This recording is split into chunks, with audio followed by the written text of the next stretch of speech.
all lies will be exposed. That's all. And anyone who takes that the wrong way know why they take it the wrong way. The truth is the light. I need to have another one of these. Amen, amen. Gee. I kind of. This is way over the edge. Like we it's not even over the edge. We died already. This is beyond the event horizon. Like we about to hit the vortex. Yeah, we about to hit the vortex. Yeah.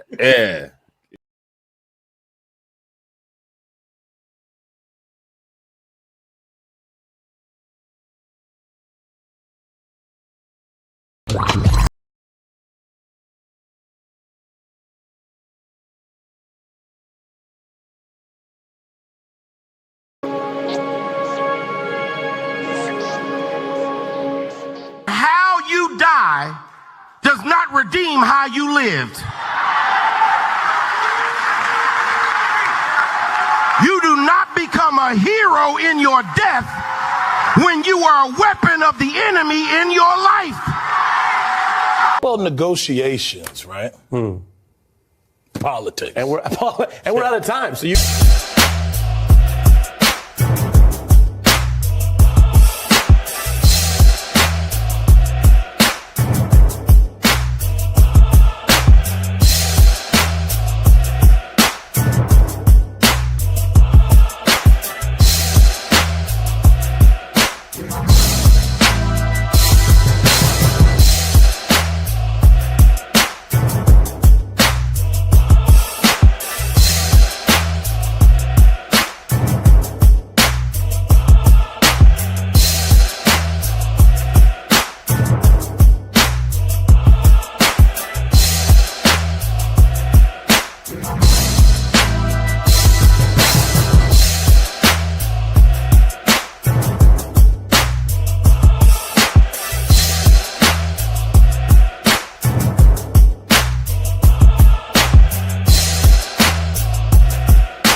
Hey, y'all, Gravity, any day above ground live. Hope you're having a fantastic start to your Saturday and your weekend if your weekend started today.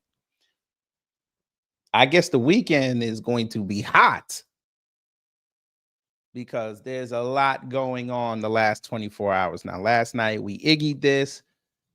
Trump went in on Marjorie Taylor Greene. She responded. We're going to go over that. As promised, we're going to go over this Candace Owens, Ben Shapiro beef and how Tucker got roped into it, along with they're calling her now Meghan R. Kelly. We're going to save that for another day, but just keep that in mind. But we got to start off with the breaking news that happened yesterday. I tell you, the House Democrats are some petty cats. And I told MAGA this last year, and I told them that this year. The Republicans and Democrats hate your man. They hate you. And they're going to do everything possible to show that they have power over this man and that they hate him and they want to destroy you.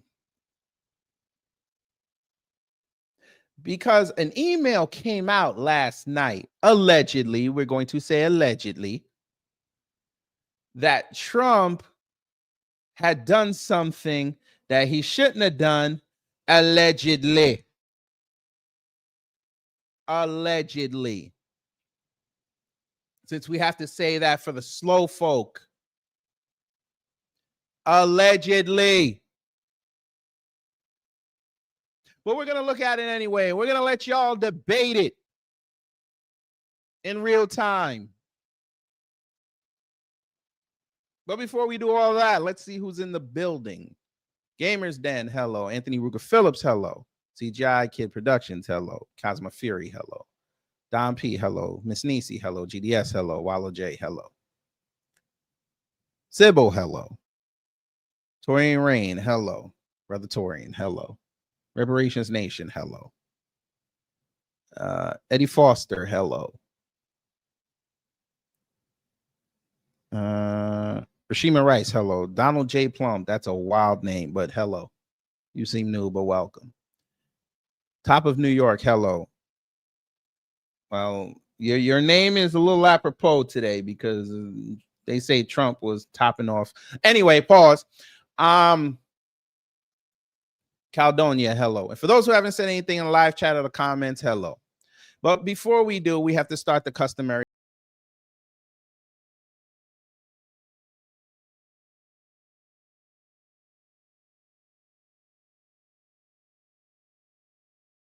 My bad, wrong clip. It's this one.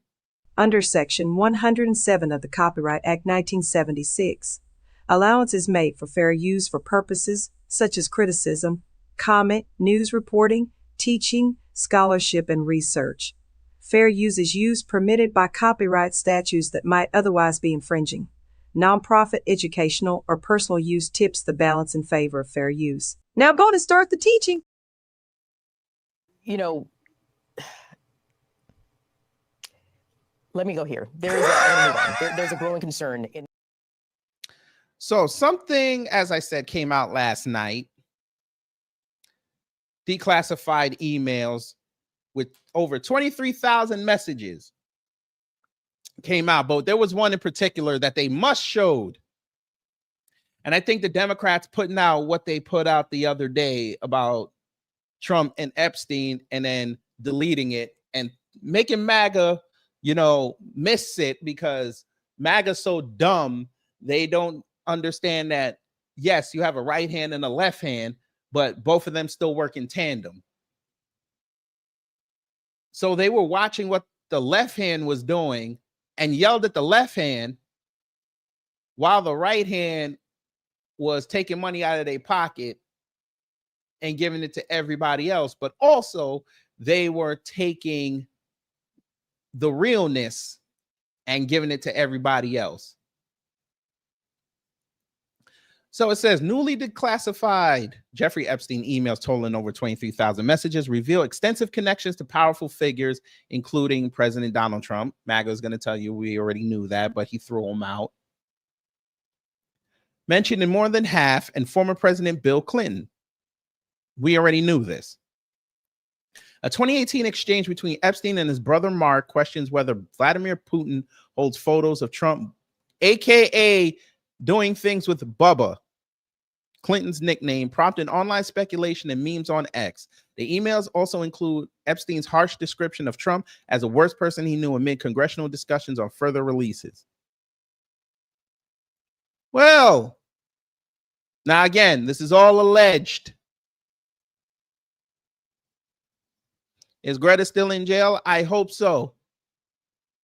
Jay Adams, hello, you seem new, but welcome. That's wild to say that. Yeah. I will neither confirm nor deny that. Y'all trying to get me go to hell.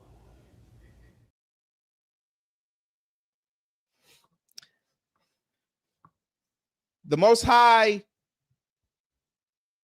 has been watching out for me for years. I'm going back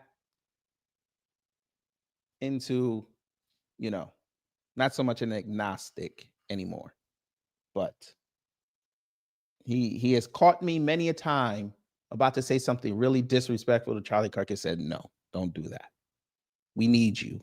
You have a purpose on this earth, and it's not to eviscerate that cold soul. That's all I'll say. But anyway, let's continue. Let's have fun. This is all alleged again. Alleged. because you know how YouTube is.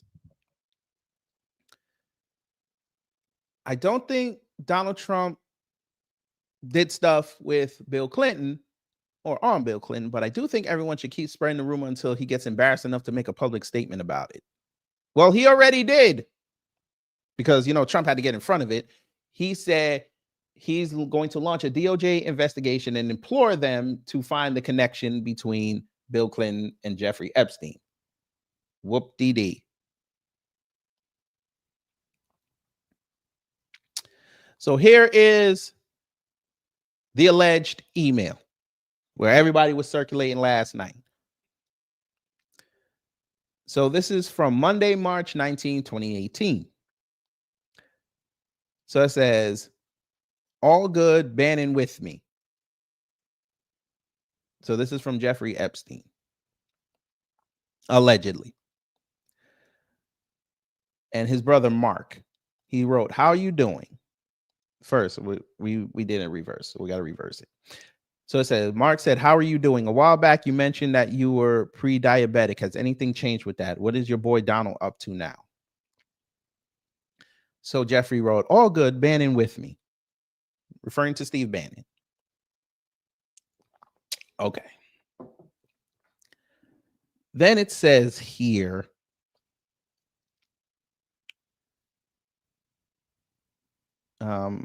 Jeffrey wrote to Mark, I hate when they do emails like this, but we're going to figure it out.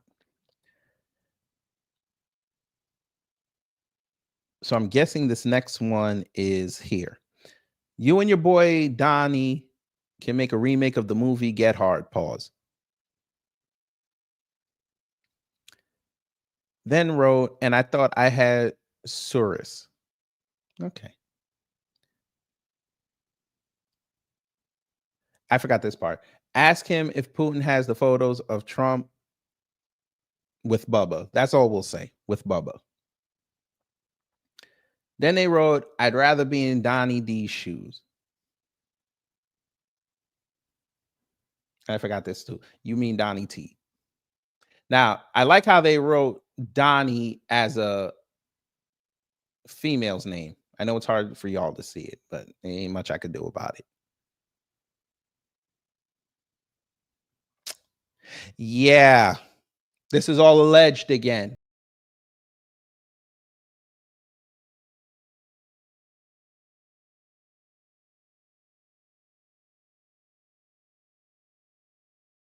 Allegedly.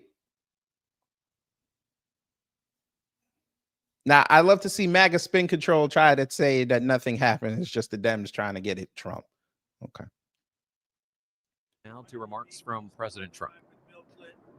With the president of Harvard, who you know, who that is, Summers, Larry Summers, whatever his name is, and all of the other people that he spent time with. Jeffrey Epstein and I had a very bad relationship for many years. But he also saw strength because I was president. So he dictated a couple of memos to himself. Give me a break. You got to find out what did he know with respect to Bill Clinton, with respect to the head of Harvard, with respect to all of those people that he knew, including J.P. Morgan Chase. Sir, yeah, Jennifer, go ahead. Go ahead. In the file, Venezuela, quiet. Well, Trump telling reporters to quiet. What a big man you are. Pause. Cowards! All of them! I need these reporters to get outside and start really pressing this man. Monday has to be the greatest White House press briefing in modern history. It has to be. I don't want to hear no softball ass questions. I don't want to hear nothing. I want the first question after that broad Caroline Leavitt says, we'll take questions now.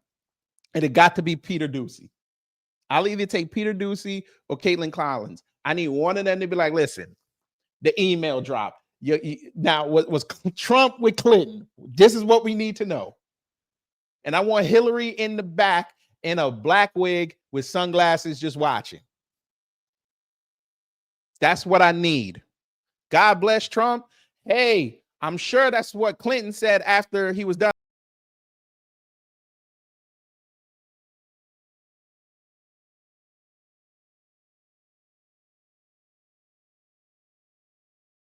On a Saturday. Akinyele is about to get hella streams today, boy. Let's go. He gave him that Chappaqua. You heard what I'm talking about. I told you punk ass niggas to get off the motherfucking timeline and rap. That's the problem. You niggas be crying. You niggas be bitching. You niggas need to fucking rap. When you can't nobody else come up here if they not rapping like that. Stay your punk ass at home. A minute. He said pathetic projection. Who's the party of the gays? The Republicans. Have you not seen the articles that have come out recently about those conservatives at AmFest and CPAC and the Turning Point USA conferences and how the Grindr app conspicuously always messes up when they get around each other? Oh, you missed that, didn't you? Well, Biggie, you're dead too. So say hi to Charlie Kirk for me. But if you got a problem with what I'm saying, I'll put up that link and me and you can have a conversation. But you got to remember, Biggie, I'm Jamaican too. And I know your transgressions too. You put them in lyrics. Talking about how you would go down on a woman's father just to get a shot at her. I don't think you want to talk to me. We have another one, a deplorable veteran. Respect to you. Who gives a fuck? Ha ha. Joke's on you.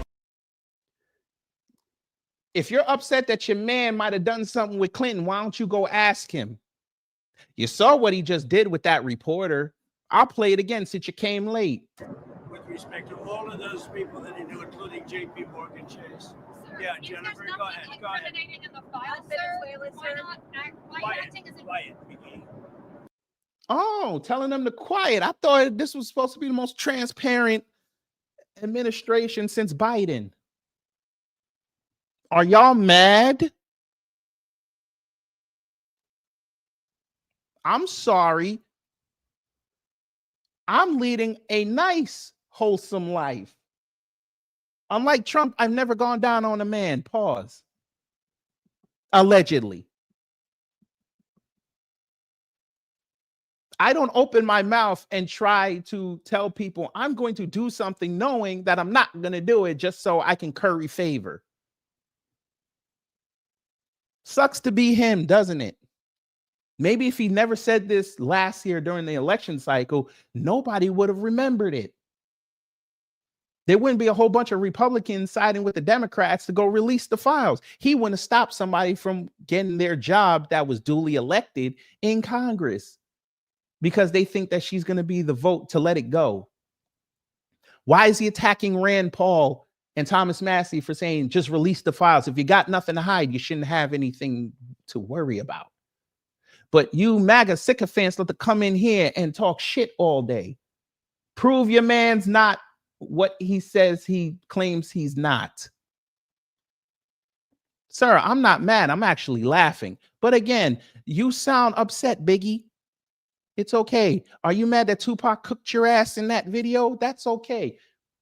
Come see me. I'm going to show you how mad I am. Because I know you won't click it.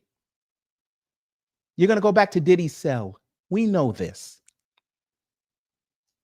It's okay.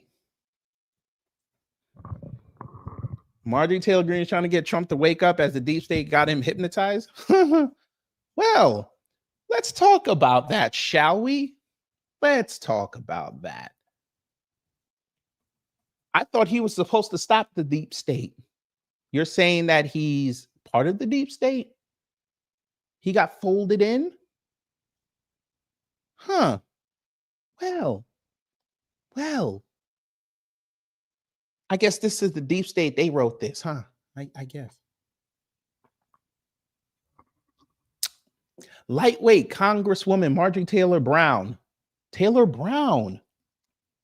Green grass turns brown when it begins to rot. Betrayed the entire Republican Party when she turned left, performed poorly on the pathetic View, and became the rhino that we all know she always was, but you kept her around.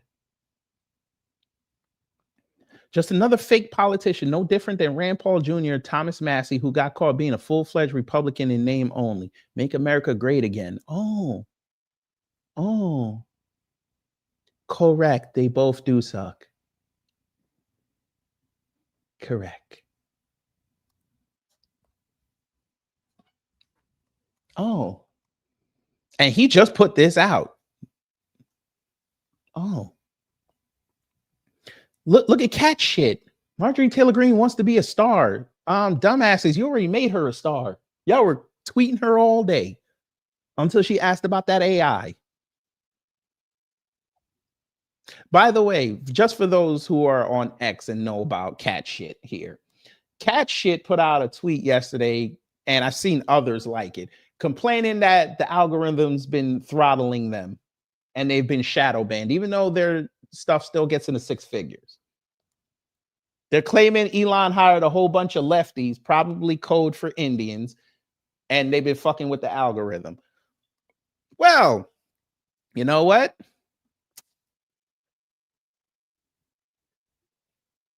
Sucks. Who cares? Anyway. What's this?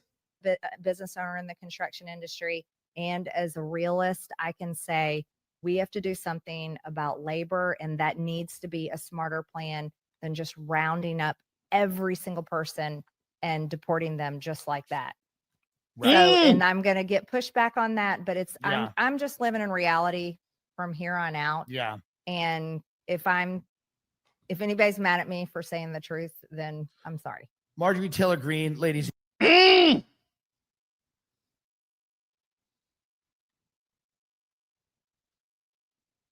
How soon before she changes her hair to brown?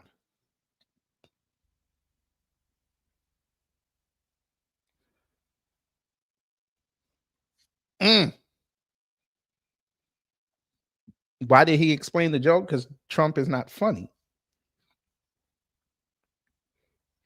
Oh, Allege, they already fought. Remember, they fought earlier this year. Come on, you didn't forget that now, did you? Come on, you couldn't have forgotten that. They were lobbing bombs at each other. We were loving it.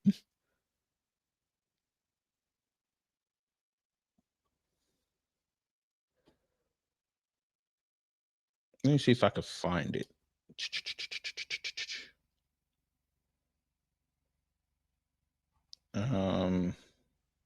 Wait, you know what? Let me Google it. Not Google, but DuckDuckGo. But anyway, how y'all doing today? I always forget to ask that.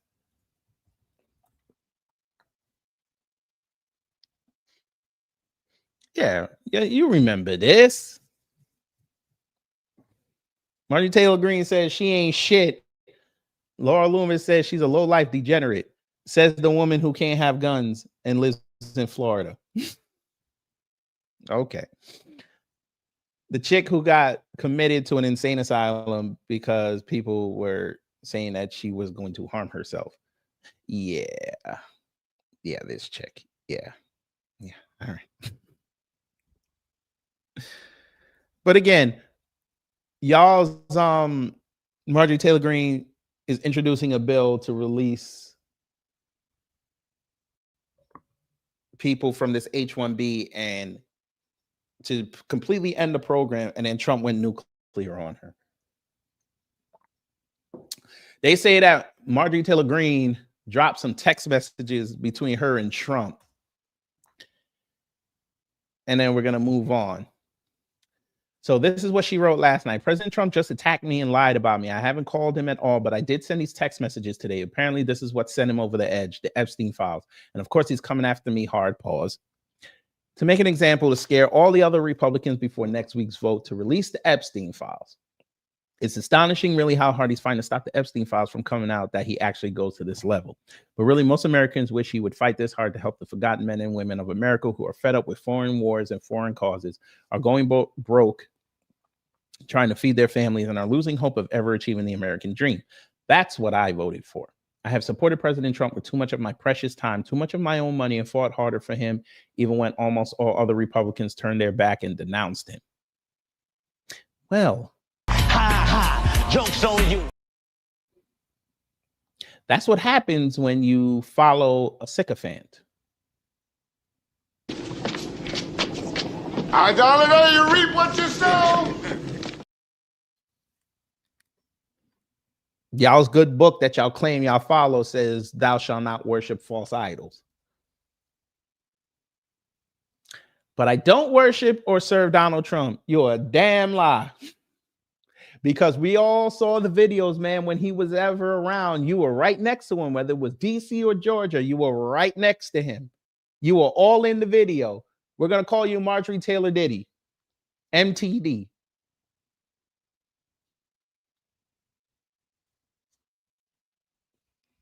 I worship God, Jesus is my savior, and I serve my district, GA14, and the American people. I remain the same today as I've always been. I will continue to pray this administration will be successful because the American people desperately deserve what they voted for. For me, I remain America first and America only. More America first. So 2026 will be MAGA versus America first. Probably have some Democrats in there, and that should be fun. More rogues. Check the flight logs of Epstein's plane. Bill Clinton is on there like 26 times. Hillary too. For many of us, releasing the Epstein files has always been for the women who were victims of Jeffrey Epstein, but also because we believe that Democrat bad guys like the Clintons were entangled and involved with him.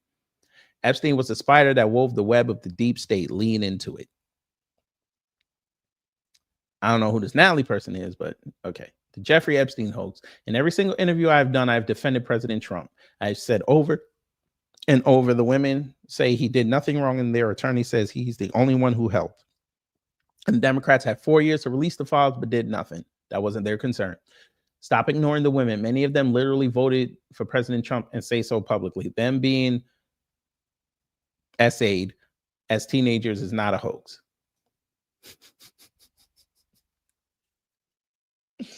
Oh boy. All right. So there's that.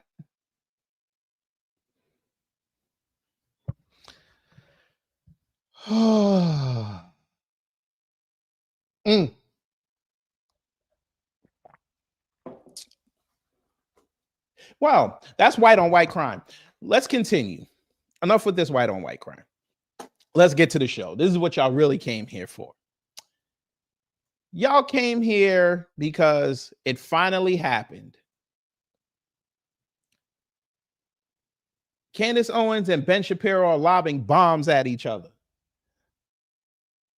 And we needed that. It was getting dry over on that sector. Real dry. But now the past week, they've done interviews. They went on their shows. They've taken shots at each other. And we know how Candace is. She's a Connecticut Black woman. And you know she is fake New York. So she's going to be petty. But unlike being a real New York Black woman, she don't know how to really tap into that. She got to jump on Metro North to really tap into that. So we're going to do us a nice we're going to do a nice little somewhat chronological play-by-play of how we got here. We're not going to go back all the way where she got fired per se. But what we're going to do is somehow mention it. We're going to show you an article, but we're also going to show you what happened. And I think this is really where it started.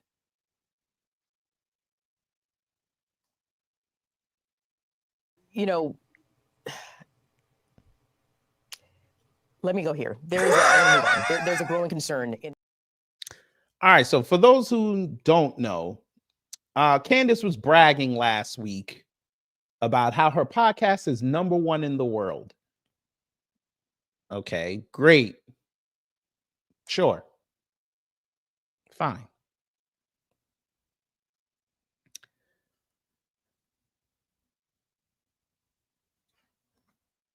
This article came out and said, why was Candace Owens fired from the Daily Wire? Podcaster thinks Ben Shapiro, Jeremy Boring, and Andrew Clavin as, well, she thanks them as podcast ranks at the top. Candace Owens is seen on the set of Candace on November 30th, 2021 in Nashville, Tennessee. The show was same day aired November 30th. That's when she had the live show. And we know what happened with that. But, you know. On November 6th, Candace Owens went live on YouTube and shared the news about her show being the #1 podcast across the entire world. Further in the episode, Candace talked about the time when she reportedly was fired from the Daily Wire. From the Unversed, she was fired from the company in March 2024. Hell of a day. That was a beautiful live. When Brother Torian told me about that, we cut the live we were doing, and we went live within like 5 minutes. He was up there, and I had Sister Lisa Cabrera, shout out to her, and we had a grand old time. Grand old time. In the recent clip, Candace went about thanking Ben Shapiro, Jeremy Boring, and Andrew Clavin. She said, quote, I thank Ben Shapiro, I thank Jeremy Boring. I thank the direction of travel and they realizing it before I did that I should be fired. Thank you for the publicity of the firing, Andrew Clavin, or Clavin, whatever the fuck. March 2024, Ben Shapiro, the co-founder of the Daily Wire, announced that they were severing all ties with Candace Owens. Jeremy Boring, the chief executive of Daily Wire, also confirmed the same through a statement uploaded on the internet. Later, the news was confirmed by Candace through her own post. According to CNN, since the Hamas terror attack on Israel in October 2023, Candace has reportedly shared an anti-Semitic stance and criticized Israel. She even claimed that the government was committing, quote, genocide in Gaza. A month later, Shapiro, who's a Jew, not a Jewish man, a Jew, called Candace Owens out and bashed her for her remarks. Owens, too, reportedly took a dig at Shapiro without directly naming him. Excuse me. The two parties parting ways happened in March after months of tension between them, particularly due to Candace Owens' strong stance against Israel. According to reports, the Daily Wire obtained a gag order against Candace Owens last year. Well, isn't that something? Isn't that something? A gag order. But remember, she admitted it when she was talking about black folks. It was encouraged, and it was also, what was the other word she used? And allowed. Allowed. He didn't say no.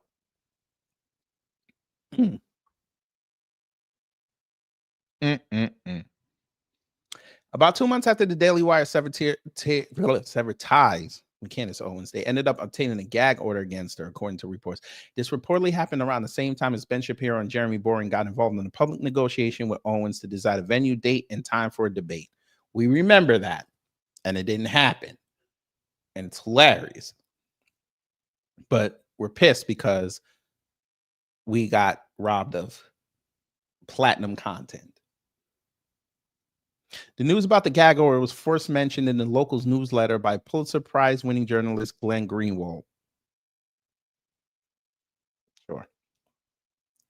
Despite the claims about the gag order, the same was refuted by Jeremy Boring. Boring even stated that the report is inaccurate to the point of being false. Boring reportedly added, I guess they fucked that up. I'm sure you can appreciate how fraught a high-profile breakup like this is. For that reason, we are trying to resolve our issues with Candace privately. Meanwhile, Candace Owens also shared a response to the report. She told the journalist that she could not comment on the situation at the time. Greenwald claimed that the gag order was to prevent Owens from speaking anything that could potentially harm the reputation of the Daily Wire. And unfortunately, they've done that for themselves. Eventually, no official debate took place between the two parties. Prior to the reports about the apparent gag order, April 2024, Candace Owens took to X and claimed that she had reached out to Ben's team to decide on a date for the debate. Candace Owens became part of the Daily Wire in the year 2021. She reportedly became a prominent figure for being a black conservative at the time. Okay. Sure. So there's that. Let's take a trip over to Ben. Because Ben sat down with old Skeletor herself. It was kind of weird. But before we do that, let's just get this out the way. Candace Owens says she left MAGA. Whoop-de-dee. She said that Donald Trump calling the Epstein files a hoax made her stop supporting the MAGA movement. Wonderful. We don't care. Let's get to the show. So, as I said, Megyn Kelly and Ben Shapiro sat down and talked, hashed out some stuff, and it got a little testy at times. Pause. We're going to take a look at that. I know. I hear y'all groaning because it's Ben Shapiro. I will speed up the video. I know. You know, let me go here. There's a growing concern in. Y'all see me speeding the video up. All right, let's see what these two intellectual dwarfs were talking about, because I'm sure it was entertaining. Many appearances together, and that's how I knew about him, because he was saying absolutely terrible things about you. And I am going to show a video, please forgive me, of one of my first introductions to this guy, Nick Fuentes, and what he was saying about Ben. This is a video of him showing himself playing Grand Theft Auto, right, a video game where you shoot people, and he's pretending that this character in the video is Ben. Let's watch.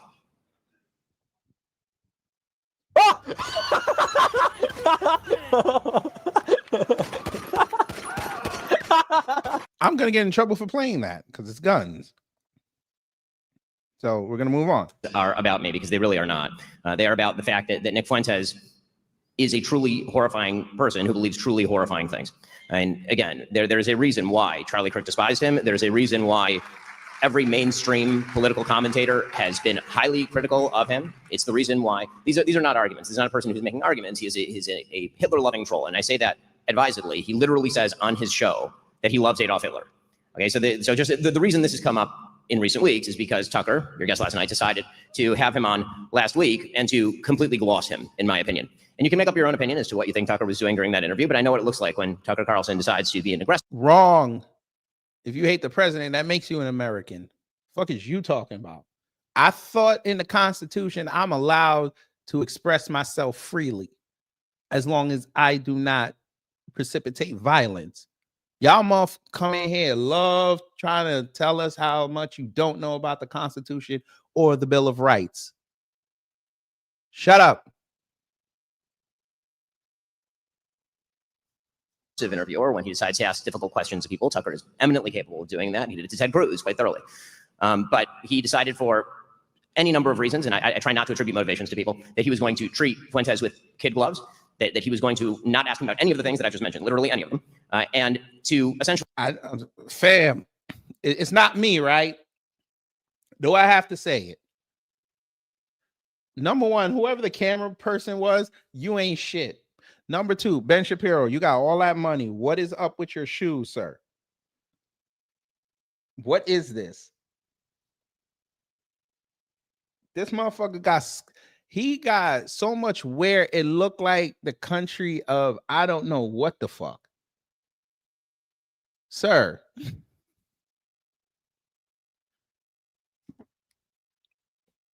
All right. I guess it goes with the suit. It's okay. I'm being petty today. That's some wild ass shoes right there. But go ahead. Normalize Fuentes, act as a sort of gateway drug, or as what I call Tucker, as an ideological launderer of bad ideas over the last couple of years. And this is not coming from a place of animus for Tucker on a personal level.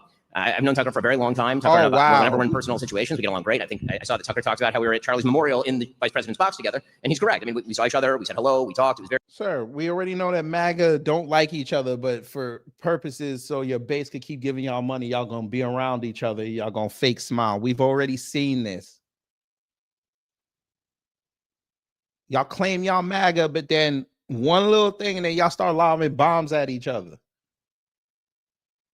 We just went over that like 3 months ago with them chicks. One of them getting married and the other ones start hating, and then their stuff comes out. What happens at these conferences? People getting fingered in the lobby. People sleeping with each other's spouses. the drugs and all that. Come on now. We're not going to do this.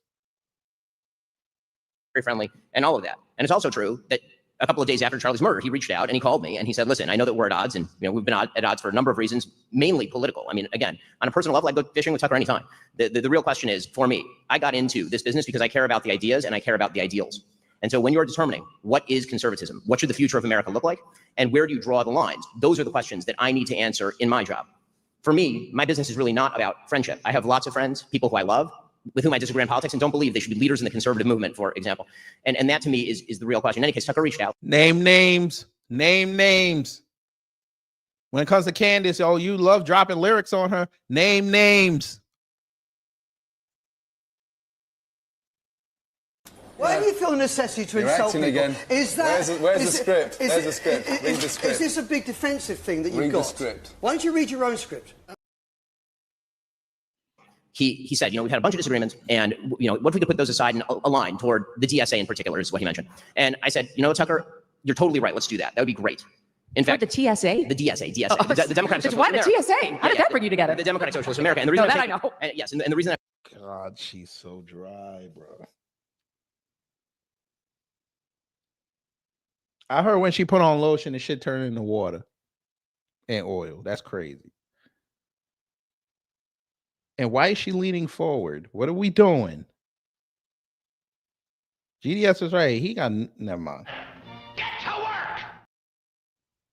TSA only divides people. Is because, yes, the reason I'm taking out my phone is because I don't just, I like to evidence what I'm saying with, actual evidence. So I texted him, and the text exchange was very nice. I mean, here's what the actual text exchange went like after the call. So I texted him, and I said, thanks so much for calling. It means the world. It truly does. Should we do a show together talking about the DSA threat, Democratic Socialists of America threat, and orienting in the same direction? Happy to do whatever it takes to bring everyone back together for the fight that matters. And Tucker then wrote back, thanks, man. I appreciate it. I'm going to spend the next week or two thinking about how to be most effective. The country is clearly on the brink. I reached out repeatedly. After that, nothing happened. And again, I thought it was a good idea at the time. I think I felt differently after I saw what he did with Nick Fuentes, and after he proceeded, in my opinion, to spend the subsequent weeks doing literally nothing to fight the left. I say this with sadness because Tucker used to be, I think, a deeply important part of the conservative push to win. You thought that.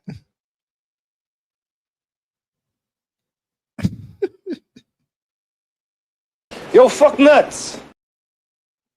Tucker Carlson was only at Fox News to get his profile up until he became the sole heir of the Swanson fortune.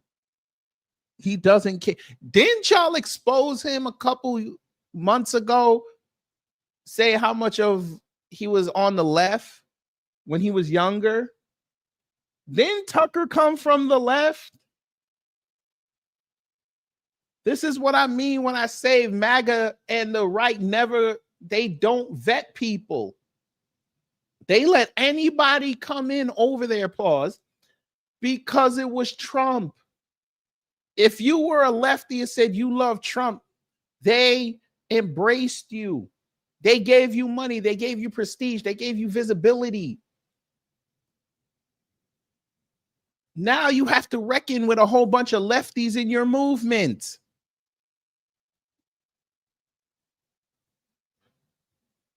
And you guys don't know how to deal with that because you guys were lefties too, and you never called out your own ever in life.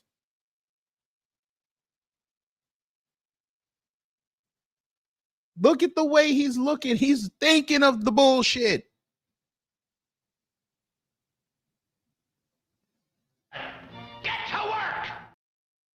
Of times that Tucker Carlson has mentioned Zohran Mamdani since October 5th on his show is once. And it was in the context of Marjorie Taylor Greene and Tucker Carlson talking about the appeal of Zohran Mamdani. Just by way of contrast, not because I'm a perfect representative here, but because you talked about Zohran Mamdani a lot. A lot of us have. Since October 5th, I did 17 separate shows on Zohran Mamdani, including 4 in the last week before the election. Okay, because when you're orienting against the left, you really should orient against the left. Okay, so by the way, Ben, it must suck that you did all that content on Zohran Mamdani and he still whooped that ass.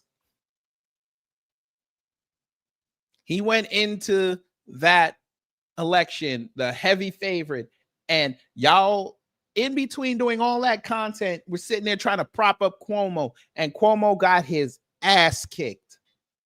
Now he's probably going to try to go for Congress next year, but 20, what do you say? 17 videos? 17. You don't even live in New York. 17.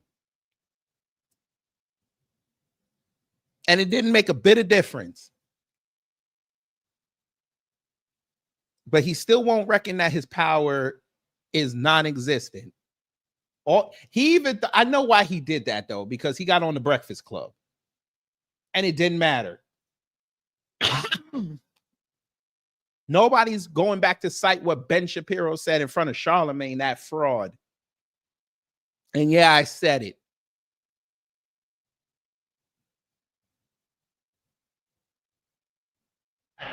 Get to work. A lot in there. I think, just to be clear, so the breakdown from the detente after Charlie was him interviewing Fuentes. Was that the next thing that happened that led to the blow up? I mean, yes. I mean, I had not spoken a word. There So were things things that he attacked you, or you had no, something. I don't care about It was people that attacking me, interview. and I don't think Tucker cares about people attacking him. I mean, again, we're professionals. We're in a business where people comment on what we say publicly. But, again, this is why I think you and I differ on our angle with regard to, for example, Candace Owens. I think that what Candace Owens is doing right now is. Why are black people in this? I know she's not black. I'm just saying for purposes because white people gonna come in here and tell me that she's a black woman and we're supposed to defend her, but fuck her.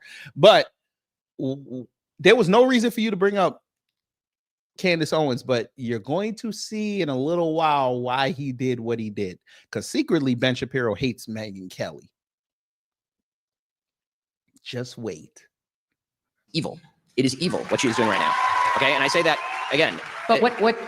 Because I didn't opine on whether it's evil or not, but my position is it's really none of my business. And why is it? I have a question. Why is it none of your business? I mean, you comment on these things for a living. I'm not mother of the internet. No, but if this were on the left and somebody were accusing Charlie Kirk of his wife having murdered him, I assume that you would be talking about it. Now, I hate Candace Owens with a passion, but she never said that.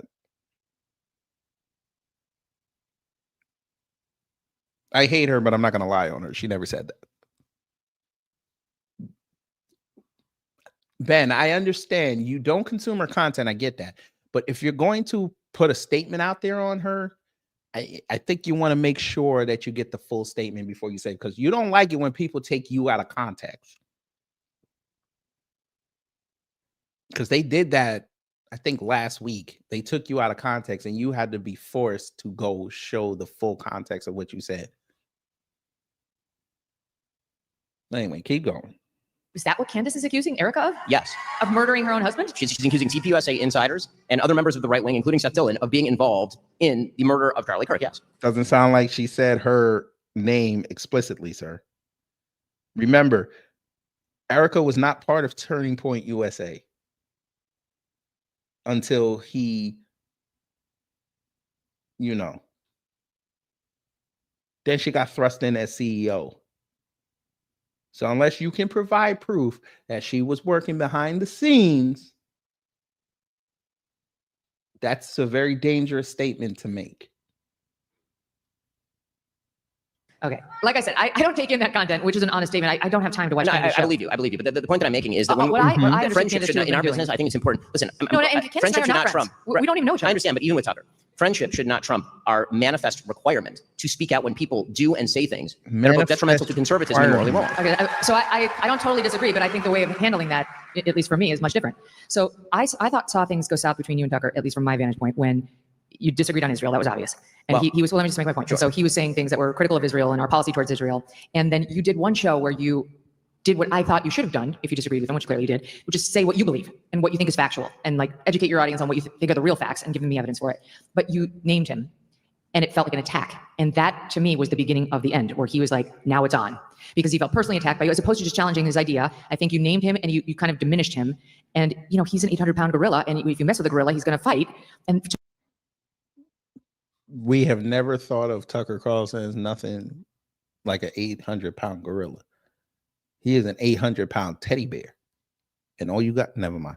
I was going to say something wrong. I'm going to be quiet.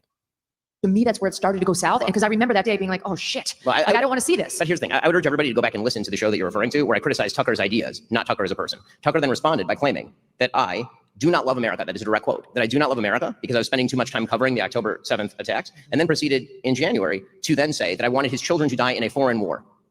Okay, so And those are different. That's a rhetorical. No, it's point. not. I'm sorry, it's not. An attack on motivation is a very different thing from an attack on an idea. His point was that you were sounding like a neocon, and he's upset with anybody who wants us to get too involved in Israel's conflict because he feels it endangers American children. Okay, the idea. Ooh, The you idea got that some I want dissenters the in United there. States to be directly involved in Israel's conflict I is not get it. true. No, I know that, Ben. I've been urging Israel to get off of American aid for literally as long as I have been active in politics. But I'm making That clear is what not- his point was. But my point is that that's not his point. And again, none of this. So we blew disagree. into- we disagree on the interpretation of what Tucker has been doing for the Correct. past 2 years. And Yes. it's very difficult for me to believe that Tucker is merely anti-Israel when, for example, today in his newsletter, I mean, I can directly quote it if you'd like. In his newsletter today, he claimed that Zoran Mamdani is not anti-Semitic. This was his newsletter today, this morning. I mean, I'm happy to read the text. It's pretty. It's a little. Jesus fucking Christ, sir. He's there to help the Jews in New York. But okay. He might be anti-Semitic. You might be right, but he's also pro-dollars. So do your thing. Extraordinary because again, it is kind of shocking stuff. So here's what Tucker Carlson wrote in his newsletter today, or what his newsletter says under his name. He said, "Is the incoming mayor a fan of Israel? Does he want America to fight its wars? Not particularly, but a Jew hater? That's a different conversation. We've never seen anything to suggest he falls into that ugly camp. If we're talking about fighting the left, defending Zoran Mamdani, who literally said that Hamas, he has no opinion whether Hamas should disarm, who posed alongside the 1993 World Trade Center unindicted co-conspirator, who would not disarm, globalize the Intifada, who suggested that whenever there's a New York Police Department boot on somebody's neck, it's an IDF lacing the strings, to suggest that that's not anti-Semitic in any way? No way. Okay, but listen, or when he, I'm going to give you a defense of Tucker here, and I don't need to defend Tucker because I'm not Tucker. But I'll just say, I think in general, because I know him and I listen to him and I understand generally where he's. Well, the New York Police Department is involved in Gensa, but Ben ain't never going to admit that. But let's continue. Coming from, he would say his problems are with Israel, and he would say that shot that Mamdani laid against the IDF is a shot against the IDF and Israel, and how he thinks they're pro-war, not against Jews. Okay. And I think all I can say is when Tucker Carlson finds himself in complete alignment with Zoran Mamdani, it is very difficult for me to believe that he does not agree with Zoran Mamdani. Tucker is in a place right now of the same place that Charlie was getting to toward the end of his life. The person that clapped was Ben's wife. The same place that some people had tried to drive me, which is you're under withering, nonstop accusations of being something you know you're not. But from some people who you love and who you've been protecting, at least in my case and Charlie's case, for 2 years, who you've been completely defensive of. And Charlie and I both felt, and because we talked about this on my show, like, what's happening here? Why are they dropping charges of anti-Semitism against us when we love Jews and we're both open Semites? We're Zionists. Let's be Zionists. I guess that's going to be the new word. Zionist. Okay. All right. Zionist.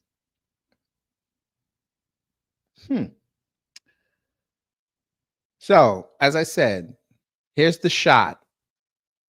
And then we're going to play the Candace Owens video.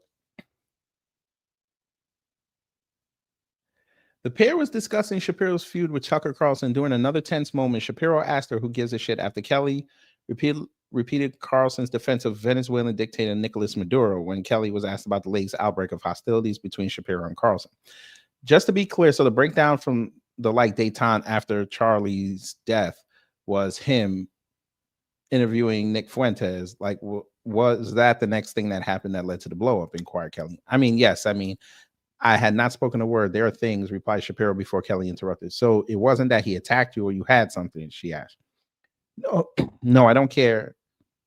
Yeah, that's what we said. And then she brought up, he brought up Candace Owens. But what I don't opine or on whether it's evil or not, said Kelly, but my position is really none of my business. Is that why is it? But I have a question. Why is it none of your business, asked Shapiro? I mean, you comment on these things for a living. So basically, MAGA again proving that they don't like women. So here's Candace Owens' tweet after that. Ben Shapiro took the stage last night with Megyn Kelly and lied through his teeth. He said, I accused Erica Kirk of deleting Charlie Kirk. This quite literally is made up out of thin air. Looking forward to responding to him on my show later today. And she did.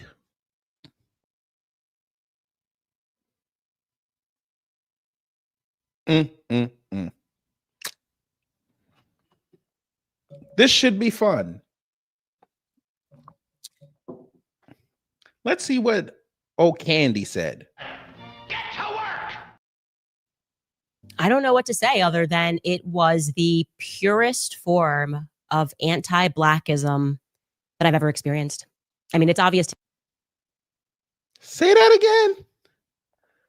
Purest form of anti-Blackism that I've ever experienced. I mean, it's obvious. What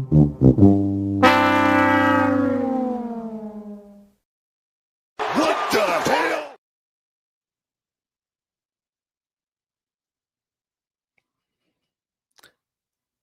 Let me just check the date real fast, and I'll go back to full screen.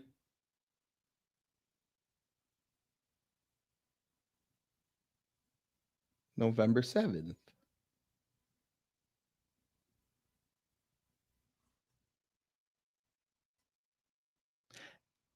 Anti-Blackism.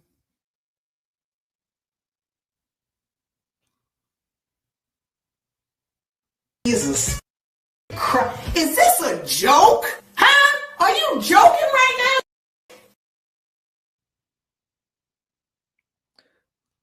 So 2 days after the elections that happened around the country, now because Ben Shapiro said something and invoked your name, now you're black.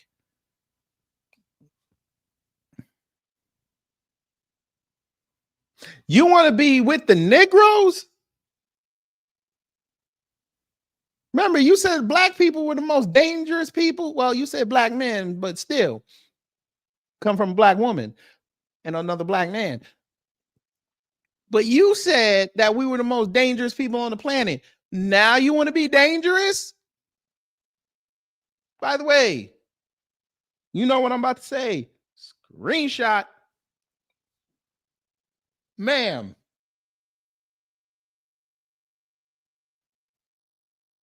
Uh-oh. Haven't been to the show, so you wouldn't know what it is to win. I don't need to add. I feel like we could. So she was black on November 7th. So the day she got fired from Daily Wire, she was black. Forgot all that. Went on a Breakfast Club, acted like a black woman, and forgot about all that. Now, because Ben Shapiro attacked you, you want to be black again? You can't. That doesn't work. But you got it. You got it. I'm thoroughly invested now. Thoroughly.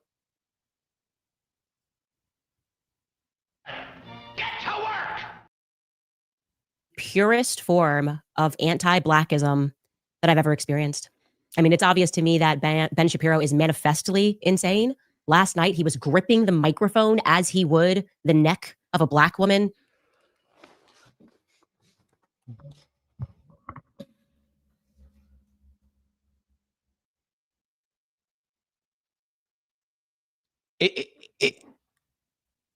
Again! It's getting even better. Now she's accusing Ben Shapiro of choking a black woman.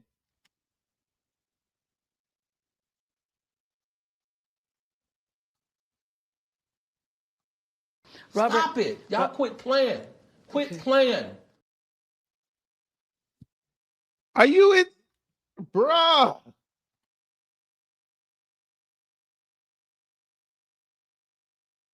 Just so y'all think and this is her video.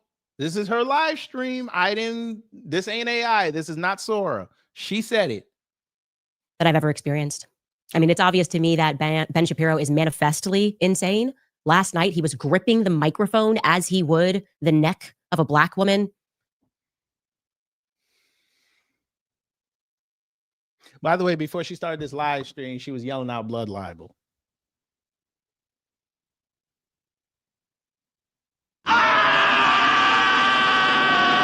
Be quiet! Shut up! Ah! Bro,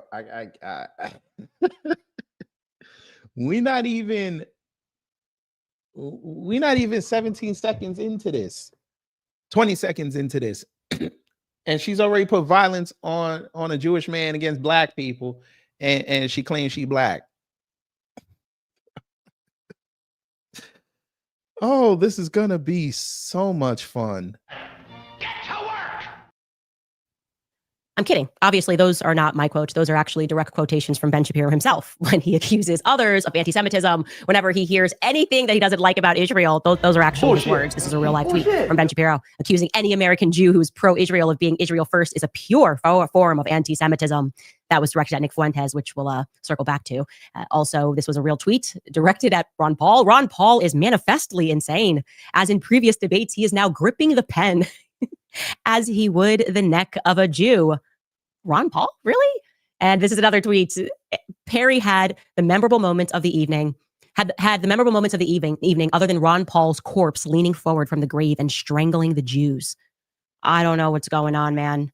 I don't know what to say other than Ben is a funny guy. He is. He's never trying to be funny. He just is funny when he's being serious and he's MAGA, come in. Let me holler at y'all. I told you punk ass niggas to get off the motherfucking timeline and rap. That's the problem. You niggas be crying. You niggas be bitching. You niggas need to fucking rap. When you can't nobody else come up here if they not rapping like that. Stay your punk ass at home. I need y'all rapping like that. I need that. Y'all niggas out here acting like Mighty Casey versus Ice JJ Fish. I need y'all to rap like Beanie Siegel and Jadakiss. I need that. Y'all got dirt on everybody. I need them type of lyrics. Show me something. And the reason why I named the last two rappers is because they're black, and we know you guys don't like anything associated with black, even though you want to be part of black. But, you know, we continue.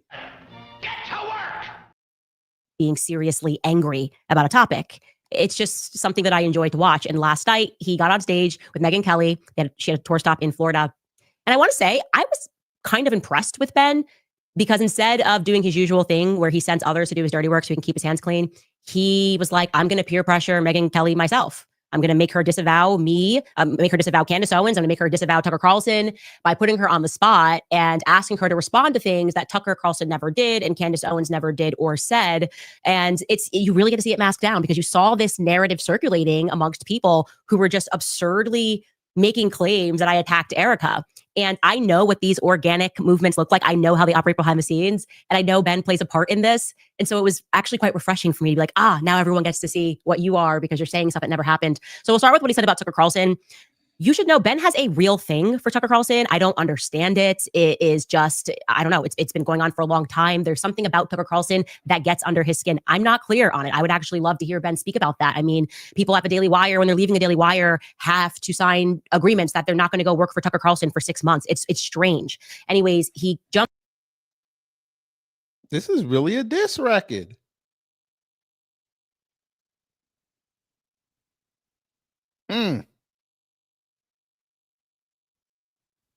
Into this explaining his upset that like Tucker left him on red. I don't know. Tucker and him had a nice conversation on the day that Charlie Kirk died, and Tucker then sent a nice text because Ben had called him. And I guess Ben thought there would be more of a follow-up and there wasn't. So here is Ben complaining about that and then spinning it into the accusation that Tucker Carlson somehow supports Mom Donnie. I don't know. Take a listen. So I texted him and I said, thanks so much for calling. It means the world. It truly does. Should we do a show together talking about the DSA threat, Democratic Socialist of America threat, and orienting in the same direction? Happy to do whatever it takes to bring everyone back together for the fight that matters. And Tucker then wrote back, thanks, man. I appreciate it. I'm going to spend the next week or two thinking about how to be most effective. The country is clearly on the brink.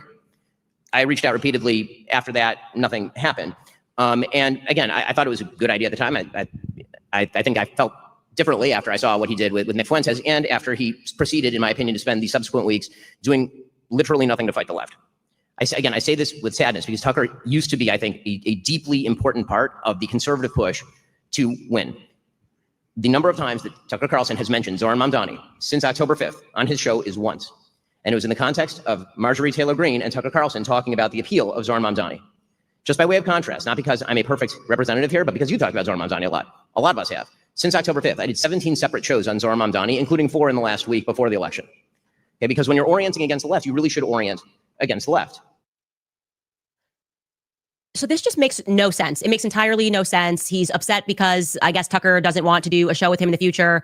A lot of stuff goes on in the background that you guys don't understand. So, okay, that's on Tucker. If Tucker doesn't want to collab with Ben, that's on him. Also, it's Tucker's platform. So what it means when you have your own show, which I don't know why the shock's Ben is, you can talk about whatever you want. If Tucker wants to do 6 months and he just wants to cover sports, it's his prerogative, and people can tune in or they can tune out. That's what the free markets mean. The free markets does not mean that the very same people who tried to artificially push Tucker out of the markets, the same people that applauded him being fired, the same people that have called him an anti-Semite, then get to dictate what he speaks about on his show. That actually just makes entirely no sense. It's not Tucker's responsibility. Doesn't live in New York City. It's not his responsibility to use his platform to speak about Mamdani 17 times. It's very strange.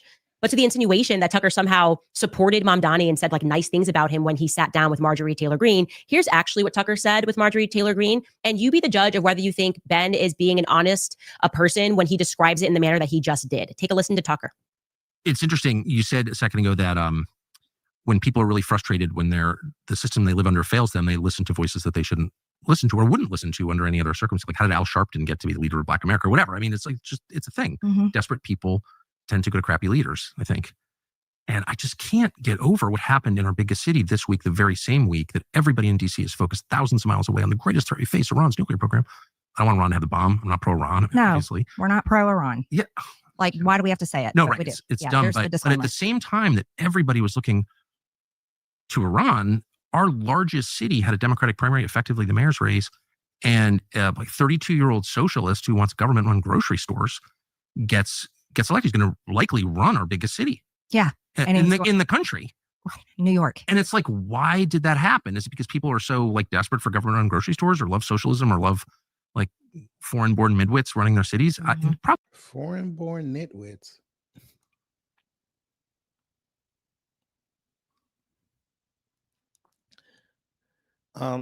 Tucker, the reason why people voted for Mamdani is because he sounded different.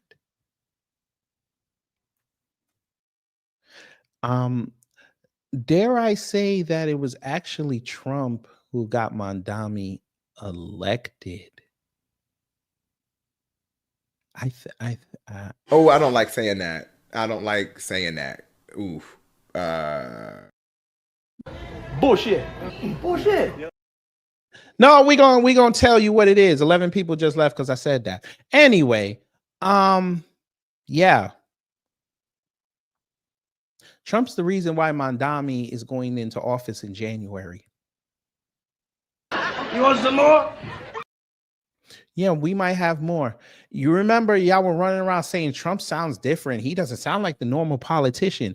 And y'all love that. Now all of a sudden Mamdani shows up and he doesn't sound like the typical politician and y'all are upset over that? You want some more? We might have more. 9 people just left because I said that. I don't give a shit. Remember, y'all went after Gavin Newsom for pulling that bullshit with his press office Twitter page. But y'all letting Mamdani live?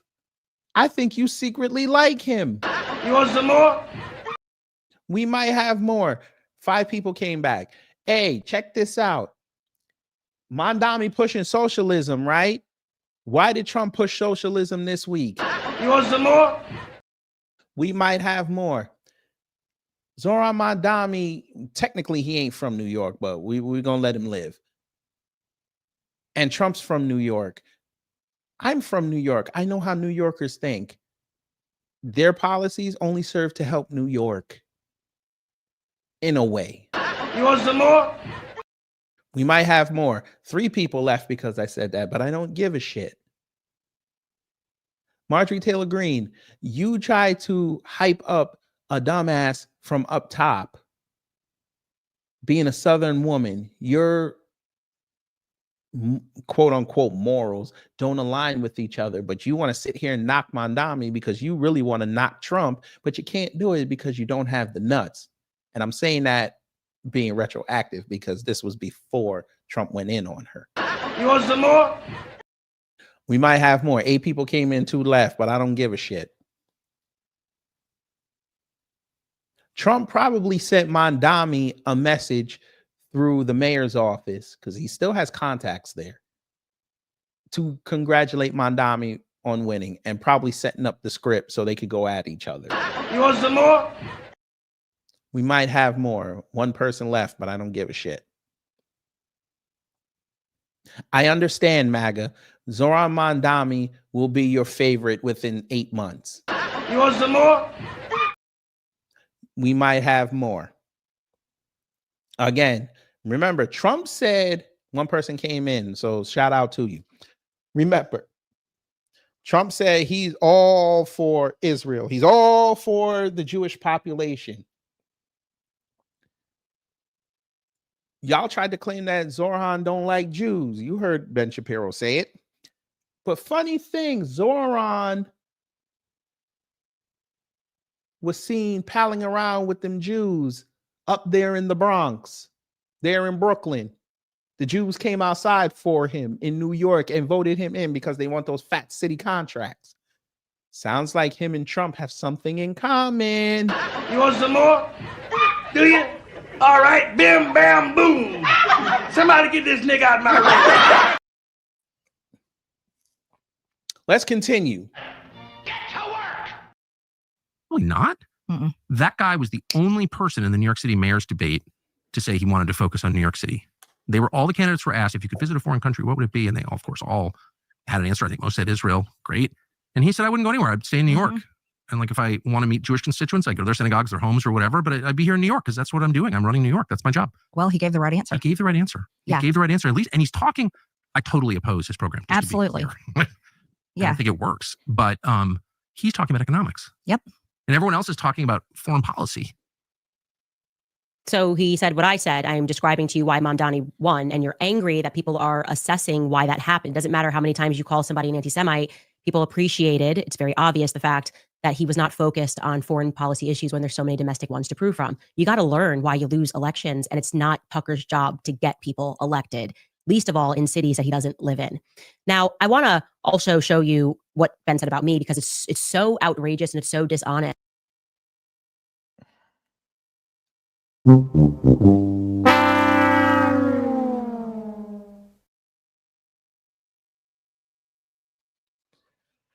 I find this funny that she said this. Madam, we have not seen you ever endorse one of your local candidates. I've seen you kiss the ass of Rand Paul and Thomas Massey. They live in the state next to you over there in Kentucky. But you had the nerve to say that. You gotta love it.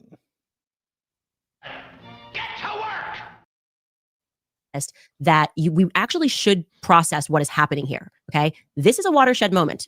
Ben does not have it together. He is very insecure, and he's going on the attack against Megyn Kelly by lying about what I said and then forcing her to react to the evil of what I never said. Here's what Ben said. We're in a business where people comment on what we say publicly. Again, this is why I think you and I differ on our angle with regard to, for example, Candace Owens. I think that what Candace Owens is doing right now is evil. It is evil what she is doing right now. Okay, and I say that again. But what? Because like I didn't opine on whether it's evil or not, but my position is it's really none of my business. And why is it? But I have a question. Why is it none of your business? I mean, you comment on these things for a living. I'm not mother of the internet. No, but if this were on the left and somebody were accusing Charlie Kirk of his wife having murdered him, I assume that you would be talking about it. Is that what Candace is accusing Erica of? Yes. Of murdering her own husband? She's accusing TPUSA insiders and other members of the right wing, including Seth Dillon, of being involved in the murder of Charlie Kirk. Yes. It's just, I don't even know how to respond to it because it just never happened. It's so crazy. He's not even anywhere near what's happened. Anybody who's watched this show, I actually was getting flack from my audience for not covering Erica's past or speaking about her parents. I said she gave one of the most consequential speeches, and I have focused my investigation on Turning Point USA and why they're telling certain lies. Seth Dillon, I told the truth that Seth Dillon lied about the Hamptons meeting and that he was pressuring Charlie about the topic of Israel. I never once accused Seth Dillon of murdering Charlie Kirk. So what's he actually doing here, right? Obviously, there's a lot of layers that we should peel back, and it's important that we do it. The least interesting part of this is the fact that he's lying through his teeth. That's implied he's a Zionist. But there's a lot more that's I told you punk ass niggas to get off the motherfucking timeline and rap. That's the problem. You niggas be crying. You niggas be bitching. You niggas need to fucking rap. When you can't nobody else come up here if they not rapping like that. Stay your punk ass at home. This is how you rap.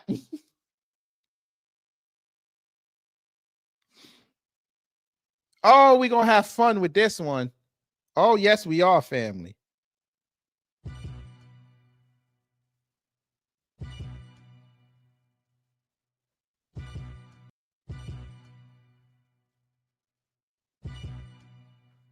I don't even know how to respond to it because it just never happened. It's so crazy. He's not even anywhere near what's happened. Anybody who's watched this show, I actually was getting flack from my audience for not covering Erica's past or speaking about her parents. I said she gave one of the most consequential speeches, and I have focused my investigation on Turning Point USA and why they're telling certain lies. Seth Dillon, I told the truth that Seth Dillon lied about the Hamptons meeting and that he was pressuring Charlie about the topic of Israel. I never once accused Seth Dillon of murdering Charlie Kirk. So what's he actually doing here, right? Obviously, there's a lot of layers that we should peel back, and it's important that we do it. The least interesting part of this is the fact that he's lying through his teeth. That's implied he's a Zionist. But there's a lot more that's happening that meets the eye, because Ben Shapiro was effectively the final boss of the pro-Israel lobby. There's a lot more than meets the eye. Ben Shapiro, you calling him a transformer or a Decepticon? Which one? I know he ain't no Autobot. We know this. Which one we talking?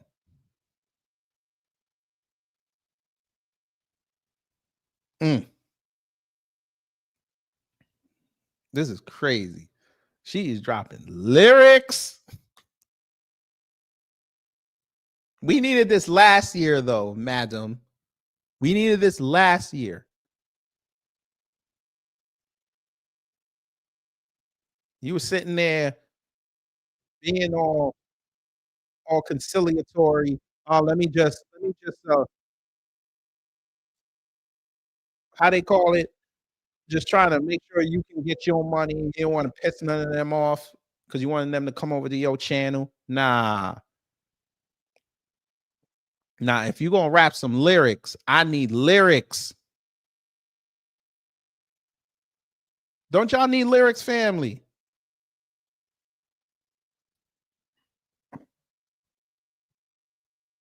But she over here trying to play games, fam.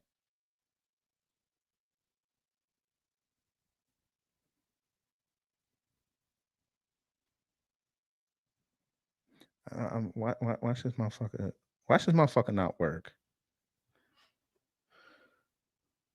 Yeah, see, I knew this wasn't gonna work. All right, give me 1 second, fam, because we have to.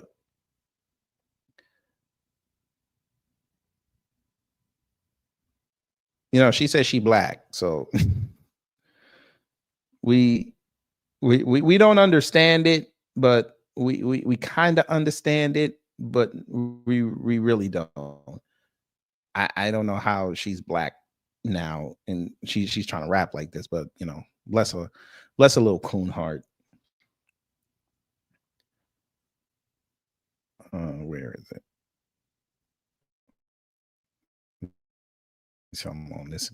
Gonna take. Oh shit! It only took like 10 seconds. Let's get it. All right. So how do y'all feel so far? I'll ask that. How do y'all feel so far? I think she's full of shit. She's just reading a script again. This is all window dressing.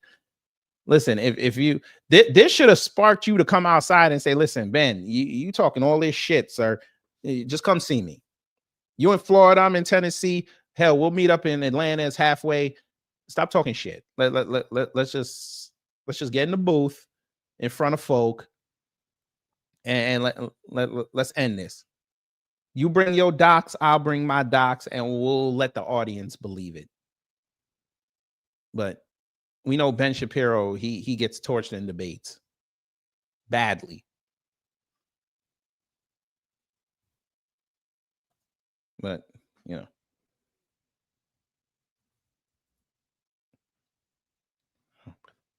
Where the fuck did you put it? Oh boy.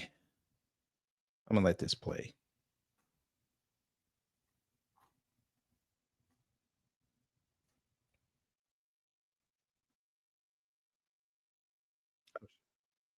And it's because he never comes out and says what he means. He's kind of like more of a behind the scenes person. And we're now watching him come undone in real time, because no matter who you are in this age of digital media, it is simply not a good idea to lie through your teeth. Okay. Wrong time, 2025. Before you get the lie out, the internet is going to clock it, right? They're going to go back and be like, you lied. And when you do something like that, the blowback is going to be on you. They're going to go, actually, this now impacts your credibility. You said that Candace went out and said something about Erica. By the way, you hear the people in the background going, woo! I'm going to tell you what's happening there too. And you're going to see how this thing really works. Oh my God. Point number one that I want to make about what Ben is doing right here is just the stunning hypocrisy of it. Okay. The rules for thee and not for me. I am getting old. My memory is getting a little fuzzy, but I distinctly remember the week that I was gloriously fired from the Daily Wire. And during that week, the CEO of the Daily Wire, at the time it was Jeremy Boring, jumped onto an X space hosted by Lauren Chen and had a conversation with Nick Fuentes where he sang Nick Fuentes' praises and also invited him onto the Daily Wire. Okay. Here's a headline because the Huffington Post remembers too. Daily Wire CEO tells white supremacist Nick Fuentes that he's talented and he's very funny. The article goes on.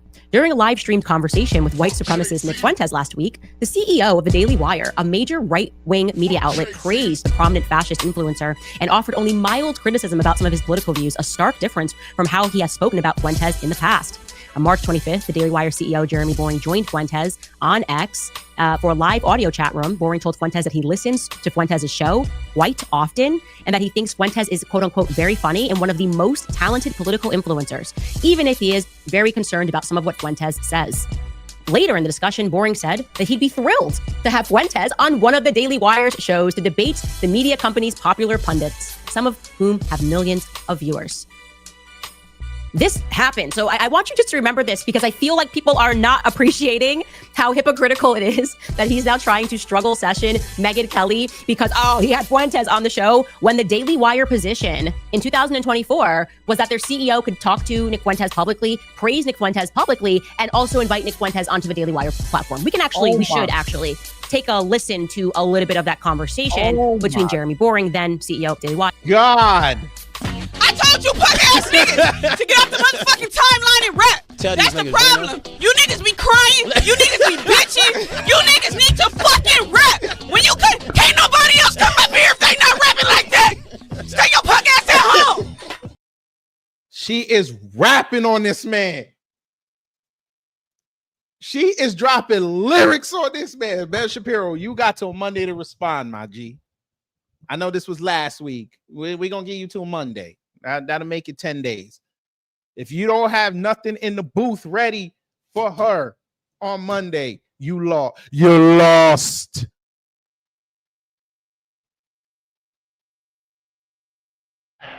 Get to work. And Nick Fuentes. Take a listen. People can say, well, I don't like what you say about this and that. I don't like that guys like Shapiro will not say Christ is King, America first. I think they forfeit their ability to lead. I would never listen to somebody that can't say those things because, those things are really the foundation of wisdom, which is the love of God, which, as you say, goes through the Son, as we all know, can only go through Jesus, and oikophilia, which is, your love of your home. You see who's hosting this fucking space? This Russian asset, Lauren Chen. You see that, right?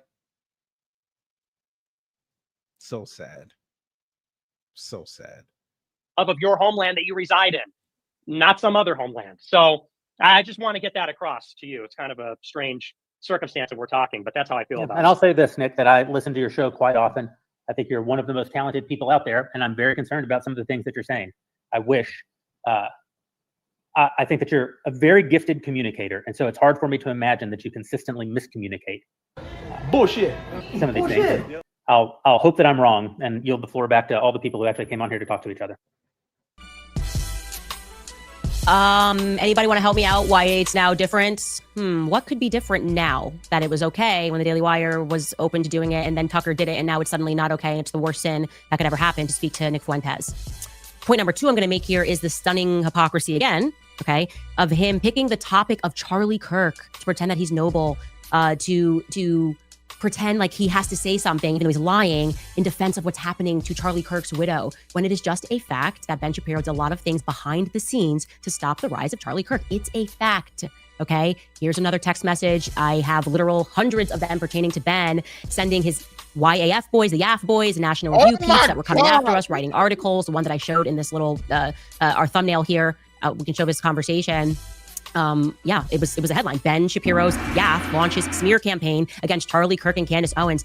Hey, Charlie, wherever you are, it's happening again. It's just a smear campaign. I don't know why, but this is what Ben does. And it is also interesting that when I was telling you that Ben called Charlie and he was lamenting the fact that Charlie and I had this friendship and warning him that he shouldn't have him, Charlie felt like Ben was like throwing down like slave owner vibes. And he was just like, he thinks I like owe you or something, but I'm going to show you the text messages because otherwise you'll say it didn't happen. Here we go. This was, again, everything. Ben was going on people's shows and talking down about me and Charlie. And he said, you're bigger than Ben now. I'm walking into the White House yesterday. I realized that. I said, I know, he hates it. He said, we just have to treat him like noise. He wants you to punch down to him. His respect amongst movement fighters is quite low. I feel just like he shouldn't have him. Charlie felt like Ben was like throwing down like slave owner vibes. And he was just like, he thinks I like owe you or something. I'm going to show you the text messages because otherwise you'll say it didn't happen. Here we go. This was, again, everything. Ben was going on people's shows and talking down about me and Charlie. And he said, you're bigger than Ben now. I'm walking into the White House yesterday. I realized that. I said, I know, he hates it. He said, we just have to treat him like noise. He wants you to punch down to him. His respect amongst movement fighters is quite low. I feel like that's relevant right now to what Ben's doing. He wants to egg on this fight because he's lost a certain bit of respect. And then Charlie goes on, you got in his head, which is terrific. The Ben thing involves me more than he wants to admit. And then we went on, and this is the same conversation. He knows that Jon Snow, he's using a Game of Thrones reference, is stronger as the dragons fly higher. He said it pisses him off, and he's sending his incestuous brother to go try and kill us. It's worse. He views you as my slave, 100%. Control her is what he really was saying to me when he called. So this has been, and by the way, like I said, I have hundreds of these messages. And so you have to imagine being in my position when you see someone who did everything he could to kind of stop the rise of Charlie Kirk, now trying to struggle session Megan, who was actually a very good friend to Charlie. Charlie deeply respected her. And towards the end, obviously. That's the name of it. That's the name of the diss record. That's the name of the diss record, Struggle Session. The Ben Shapiro diss. Candace Owens, you in Nashville, so I know you be going to the black neighborhoods for the good food. Go find you a studio and record the lyrics. Just call it Struggle Session and put Ben's face on the cover. You would sell 1 million copies amongst MAGA because they're retarded. But, bruh. Don't use the ether beat either. You gotta. There's Negroes down there that need money, and they got beats. It only got to be like 60 seconds of cooning. That's it. But you got to get him. You got to get him. You can't leave the streets outside.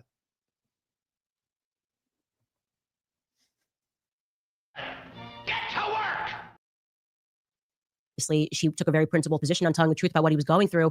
And Charlie dies, and suddenly he's like, I care about this evil that could be happening. Candace is investigating who killed her friend, and she shouldn't be doing that. I mean, there's no way to spin it. What is his suggestion here? That me asking questions about Turning Point USA somehow means that I'm blaming Erica, who wasn't even working for Turning Point USA when Charlie died, because now she's the CEO? Of course he doesn't believe that. And it is just, to me, it is truly so gross to do this to a person that you know you tried to block, and you just, now that he's dead, I guess you want to sort of rewrite history. That's what you're trying to rewrite history and pretend that you're his ardent defender. Now, another point that I'd like to make is the stunning hypocrisy again and again when you stop and you consider that he's pressing Megan and referring to this as an evil, the thing that I never said or did. But this is the same Ben Shapiro that roots the destruction of Gaza on. He supports and congratulated Randy Fine, who has literally tweeted laughing at photos of dead Palestinian babies. But I guess Tucker Carlson speaking to Nick Fuentes is just so much worse than celebrating, and not just celebrating, interviewing a man who is committing an actual genocide, okay? That's not up for debate. That's what they're trying him for. Bibi Netanyahu is committing a genocide, and Ben Shapiro sat down with him last month. And do you guys think he pressed Bibi Netanyahu on the point of a genocide? I don't understand how you could just go out there with your hair on your chest and you're just like, yeah, how dare you? How dare you not make a comment, Megan, about Tucker Carlson? How dare you not make a comment? I care now about Charlie Kirk now that he's dead. I care about him and what's happening. Candace trying to find out who killed him. That's evil. You're lying. You lie when you have nothing left. So the question becomes, what is Ben actually doing here? Because it's certainly not principled. I think we can put that to bed. It's actually also risky behavior when it comes to Ben Shapiro. Like, he doesn't usually come out of the gate like that. And I think a couple of things are driving this unforced error. One, I do believe that he is actually scared of Nick Fuentes, okay?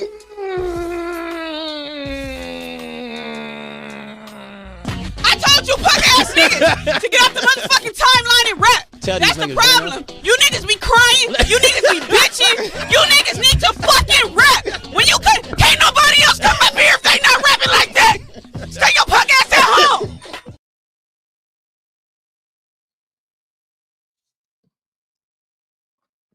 Bruh, the lyrics.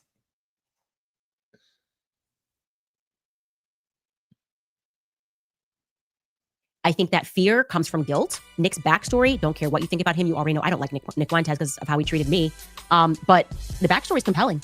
I learned the backstory listening to Jeremy Boring, the former CEO of Daily Wire, sit down with Nick. So right after I'd been fired, and I didn't know what Ben and Jeremy admitted that they did to him. And so I think if you artificially push somebody out of the market, and Ben has never come out and denied anything that Nick Fuentes has said. Also, Jeremy Boring didn't deny it in a conversation with him. So we have to assume the story is true. And given what I know about what happens now, I think, and what Charlie was going through, I think we can all realize that Nick was an 18-year-old kid, like he told Tucker, and now the whole world knows the story. He started asking questions about Israel, and he got artificially pushed out of the market when he had his whole life ahead of him, okay? And now, when they did this because they wanted to rid themselves of Nick Fuentes, who then became angry about it and definitively has said very offensive things on the internet, but also he was 18, 19 years old. Now you see him on Tucker Carlson. You don't like Tucker Carlson, and I think it makes him uncomfortable. I think we're in Harry Potter, right? And Lord Voldemort thought he killed the baby, and the baby may be lit. I don't even know who the Dark Lord is in this story, but I do know. I don't even know who he must not be named is in the story. But I do know that with Ben and Nick Fuentes, it's kind of a neither can live while the other survives. And Nick Fuentes seems to have survived, okay? Without advertisers, without sponsors, without connections, with the entire media writing things about him, being put on the ADL's list, he has proven to be quite resilient. And it is in large part due to how hard they fight him that people become curious. It's like we're watching kids be bombed. Like how many people have lost their lives in Gaza, and you're telling me the greatest evil is Nick Fuentes? I'm sorry, I think I can survive Nick Fuentes insulting me. I don't feel the need to wheel and deal behind the scenes or, tell Tucker not to host. I just don't care. It's just really not my business. I'm like Megan, I just don't care. Like, okay, if somebody wants to be a fan, they can be a fan of Nick Fuentes. And I sense an insecurity here in the fact that 10 years on from when Ben had this thing that happened to Nick Fuentes that he tells a story about, now Nick Fuentes is still here and Ben's influence is waning. It just factually is.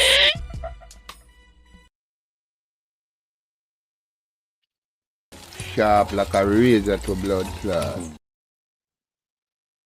Oh my God. I prayed for this and it happened.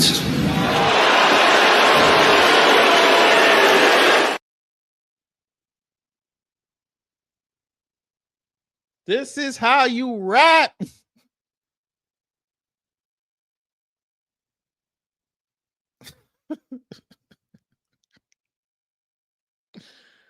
Oh, wow. Let's get it.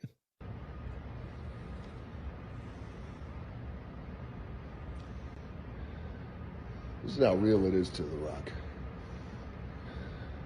Chills. This is how real it is to The Rock. This is what we need. This is what we should have had last year when it was hot.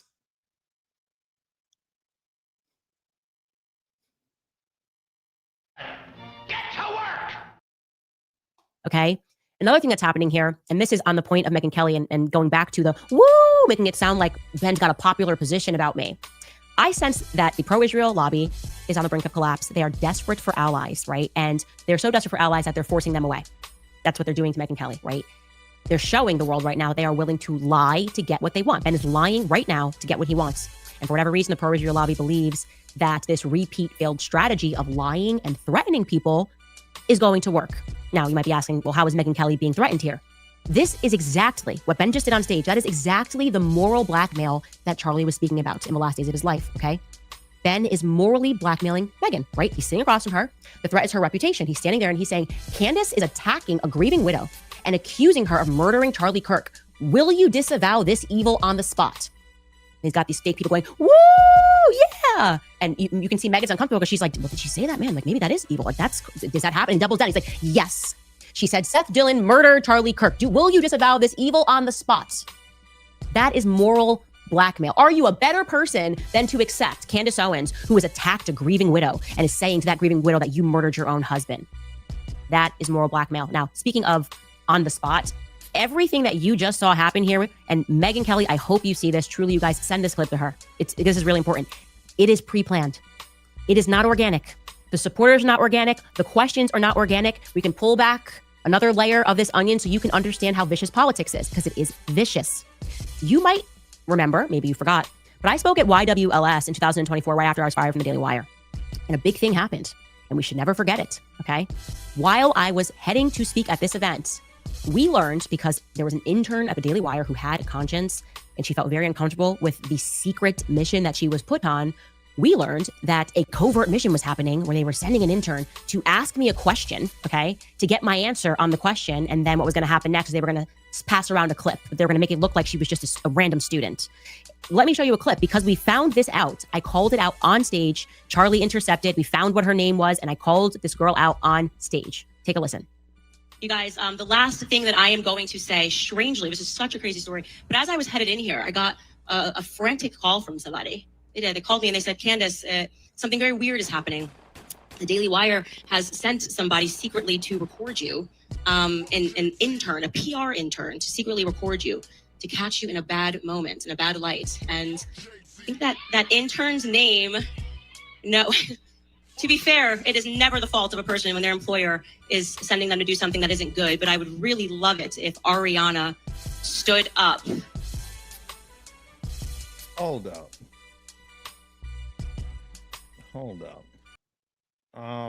Antone, what the fuck? Who are you talking about, number one?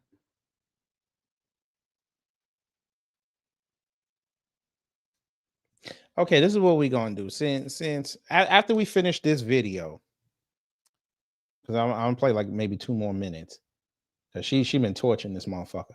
All you motherfuckers that think Trump ain't in there, come prove it to me. You cowards, stand with your man and prove that he's not in those files. But we know you can't do it.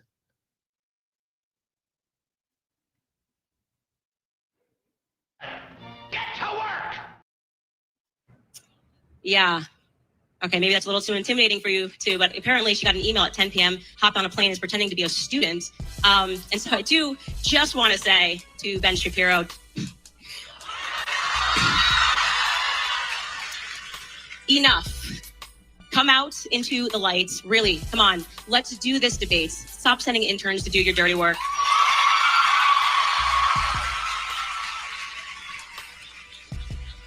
I don't bite. I'm down for the debate. Charlie Kirk says he will fly you out. He will fly you out next week to Detroit, and we can do the debates on his stage. Thank you, Turning Point USA. Let's take some questions. The Turning Point USA that I wasn't a part of. That's how it went down. And Charlie was like, yeah, that's crazy that this is happening. He's like, call him out on stage and offer the debate, and I will fly him out personally to come debate you on this. But this is how it works, okay? They send people, they make it look like it's organic. They'll send people to your events, and they will have people applaud. That was orchestrated by Alyssa Cordova. Now that she's not at the Daily Wire, I can say that, who I was calling out yesterday. But it's so important for people to get this. What is happening at Megyn's events, I will guarantee you, people coming and asking her questions and trying to get her to disavow Tucker Carlson, that is not organic, okay? That is pro-Israel people that are paid to do it. Honestly, Megyn, if you're watching, you give me the list of your attendees. I'm assuming this was a ticketed event. I will find the people. They'll be from YAF. They'll be from some organization. If you let me go for the names, I love an investigation. I will tell you how many people were sent there to go, whoa, and roars applaud, actually trying to intimidate you and to force you to take a position and to make you feel uncomfortable because it's a part of that moral blackmail pileup. And so I'm actually genuinely not upset. I don't care. I believe in the free markets. I genuinely will say again, I will always debate Ben Shapiro. If Tucker left you on red and you want to come on this show and you want to debate Israel and you want to discuss Erica Kirk and the things I never said, if you want to discuss your relationship with Charlie Kirk, anything that I have said that you would like to dispute, my platform is your platform. I'd say you should come on my platform because my show is bigger now. But we could also do yours. God. So hit me up. Oh my God. Oh my God. That's it. That's the shot. I told you punk ass niggas to get off the motherfucking timeline and rap. That's the problem. You niggas be crying. You niggas be bitching. You niggas need to fucking rap. When you could, can't nobody else come up here if they not rapping like that. Stay your punk ass at home. It's over. It's over. Ben Shapiro, you lost. But again, you have 48 hours to respond to this. You had 8 days already. Bruh. That's how she ends. That's how she ends it. Oh my God. Hey, you cowards. Okay, video's over. Click that link, you cowards. Oh, you sure he's not in there? You're sure about that? Well, some lyrics just dropped over in Xland. Would you like to see lyrics?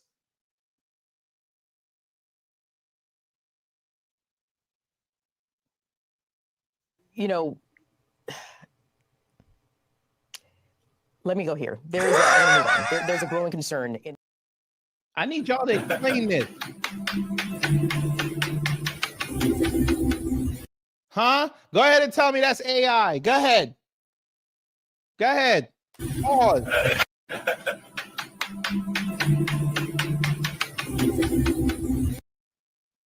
Look at him starry-eyed looking in that man's face. Pause.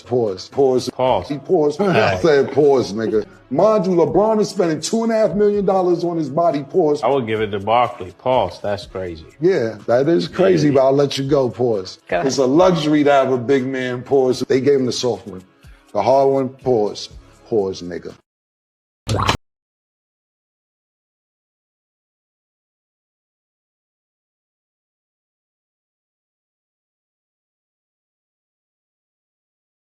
Wait a minute. Now y'all don't want to say nothing to me now. Huh? Huh? Y'all don't want to come defend your leader? Oh, I know why you won't do it. You saw black folks for years defending Obama, and you wish you had that kind of loyalty. Y'all motherfuckers jumping off them ships with the quickness, boy.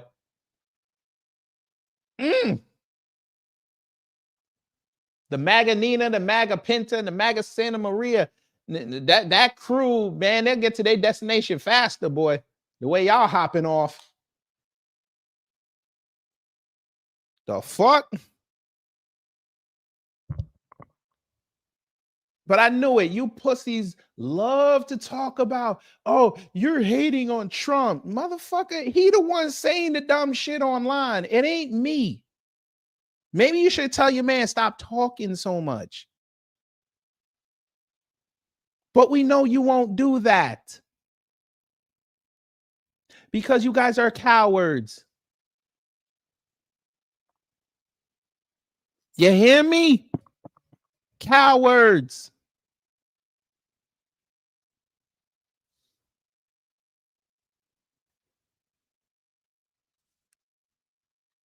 You useless bastards, you.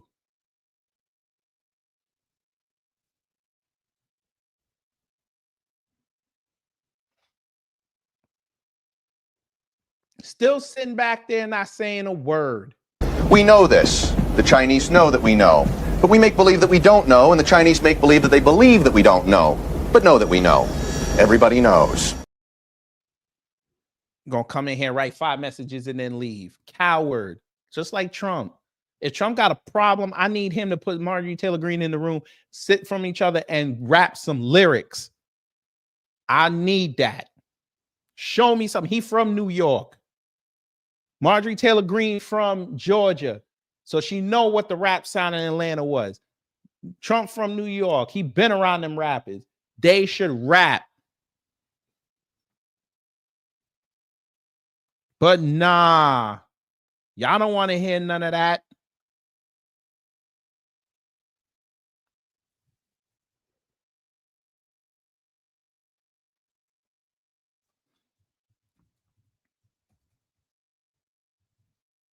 Don't you just find that interesting, family? They all come in here to defend their people. I'm like, okay, cool. Let's have a conversation. Come defend your man. Can't come in here and defend their man.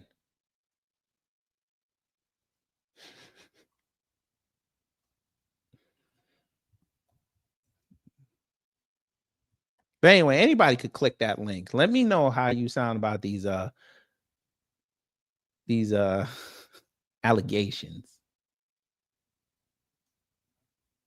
Alleged. These alleged allegations. Alleged.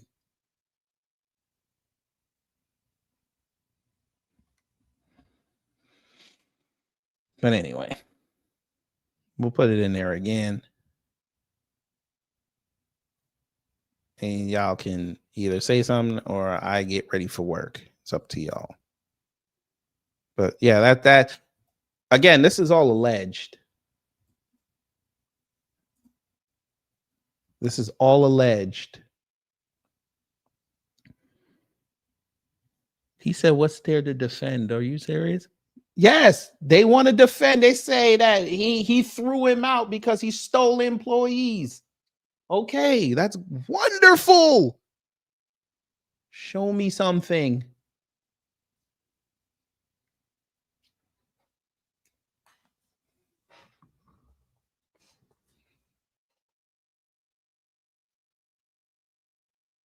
But we know why y'all won't do it. We know why.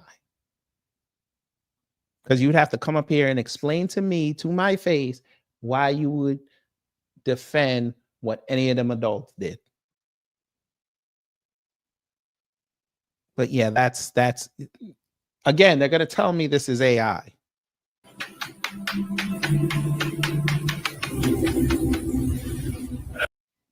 By the way, that's pause.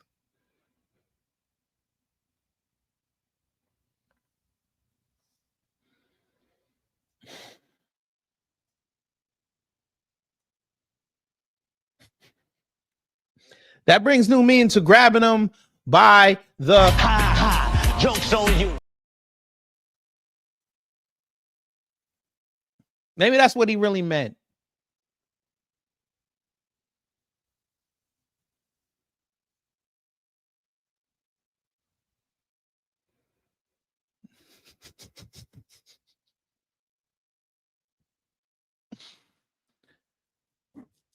Oh, see, good. Come prove to me it's AI. Come on, Lifetime.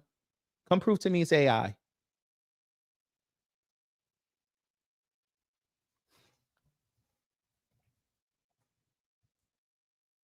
Tell us the prompt that they use for that.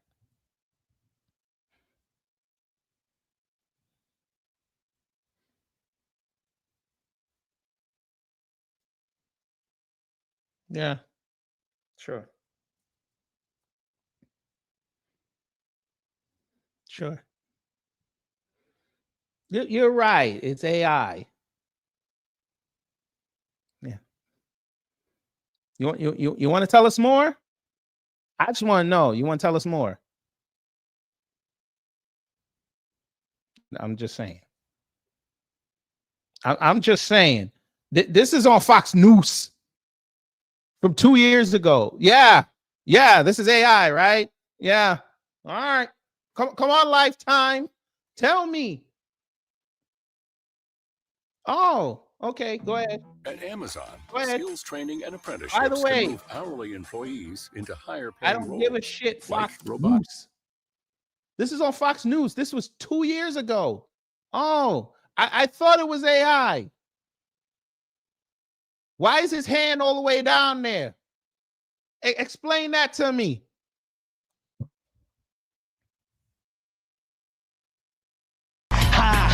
Joke's on you. See, this is what you MAGA idiots don't do. You don't research. I did this in 10 seconds. You see how you imagine how much you could have learned in 10 years if you'd have did what I did in 10 seconds.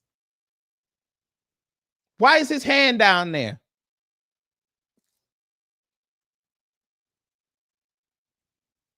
Good. We understand why it's a jackass, you clown. Because they're jackasses. And the Republicans are an elephant because they don't forget their quote unquote beginnings, which were Democrats. Thank you. Now tell me something else.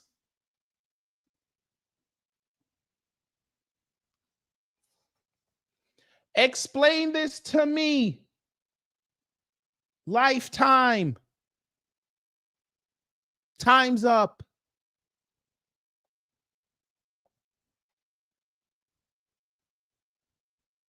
That was in 2000 from the William J. Clinton Presidential Library.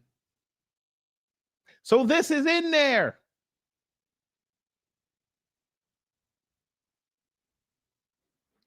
Wonderful. We don't care. He's dead. And he didn't want to free the slaves. We don't care.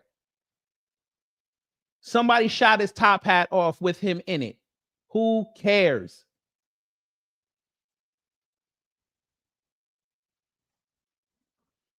You can't teach nothing. You still haven't explained this picture that's on Fox News's page 2 years ago. You telling me that's AI?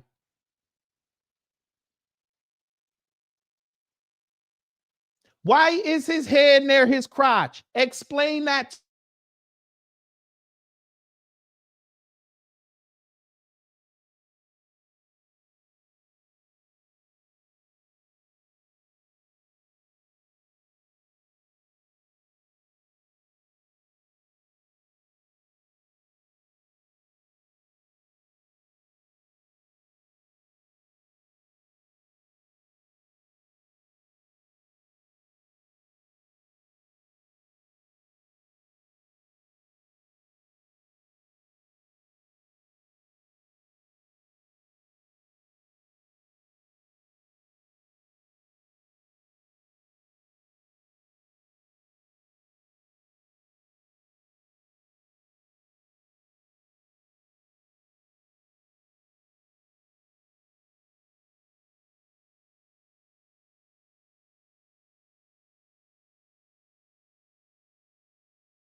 I'm back.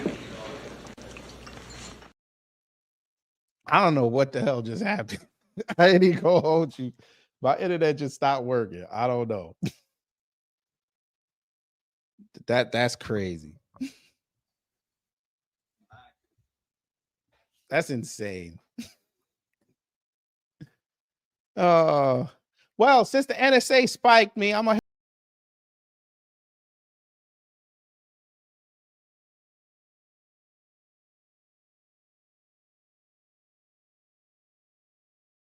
since folk want to tell me that this was a lie and it's AI, why is his hand there? I know that bitch ran like a hoe.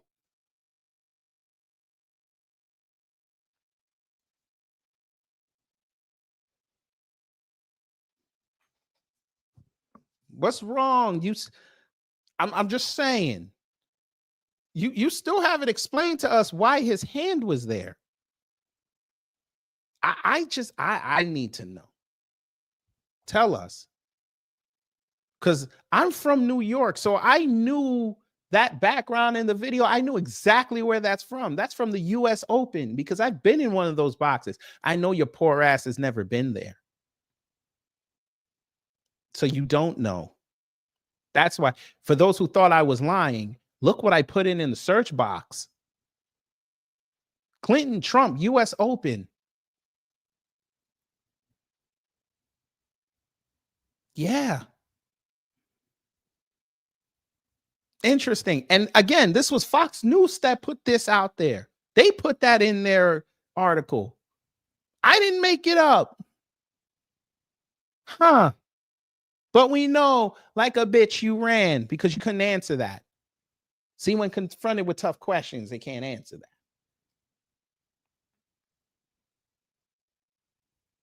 I wouldn't be surprised if that presidential library dropped that video. I wouldn't be surprised.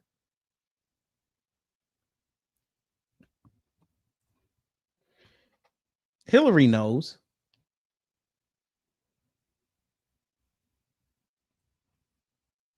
She probably walked in.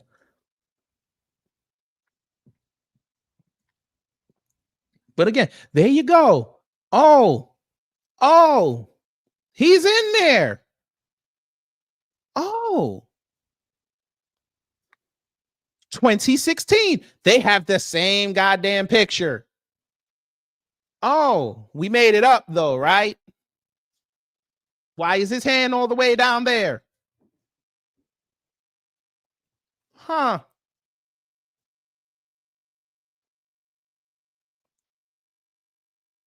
There's another one.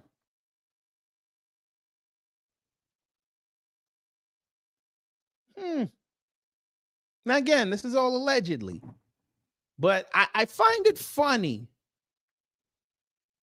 Look, there he is on the court. Same outfit. Huh. I'm sure I made these up. Yeah, I made these up, right?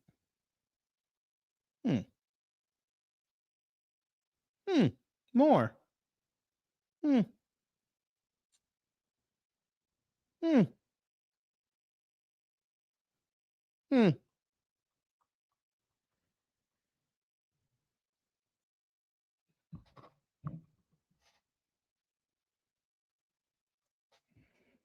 But that's okay. That's okay. Anyway, y'all, I'm going to get ready for work. So hopefully you learned something. If you did a dumb job. If not, I try to be better next time. We will see you when we see you. The schedule is going to be different from now on because of work. So we're probably going to move talks to Thursdays now. And it's probably going to be in the evening going forward.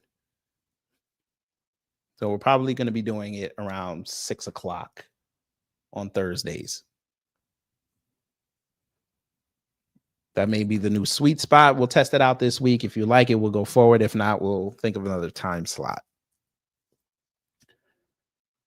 But yeah, man. Y'all enjoy the rest of your day. Y'all take care. Stay safe, and you know what to do when the agents of chaos come to mess up your existence.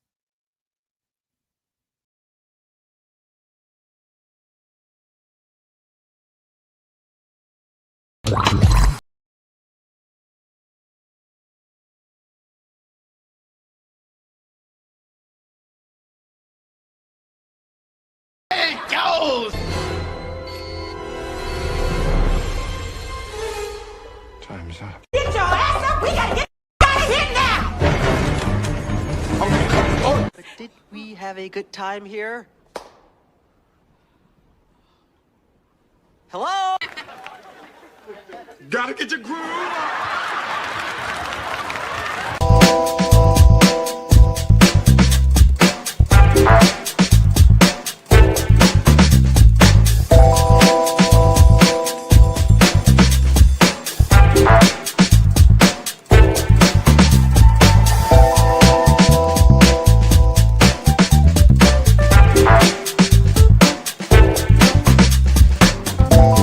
At the end of the day, that they got to end.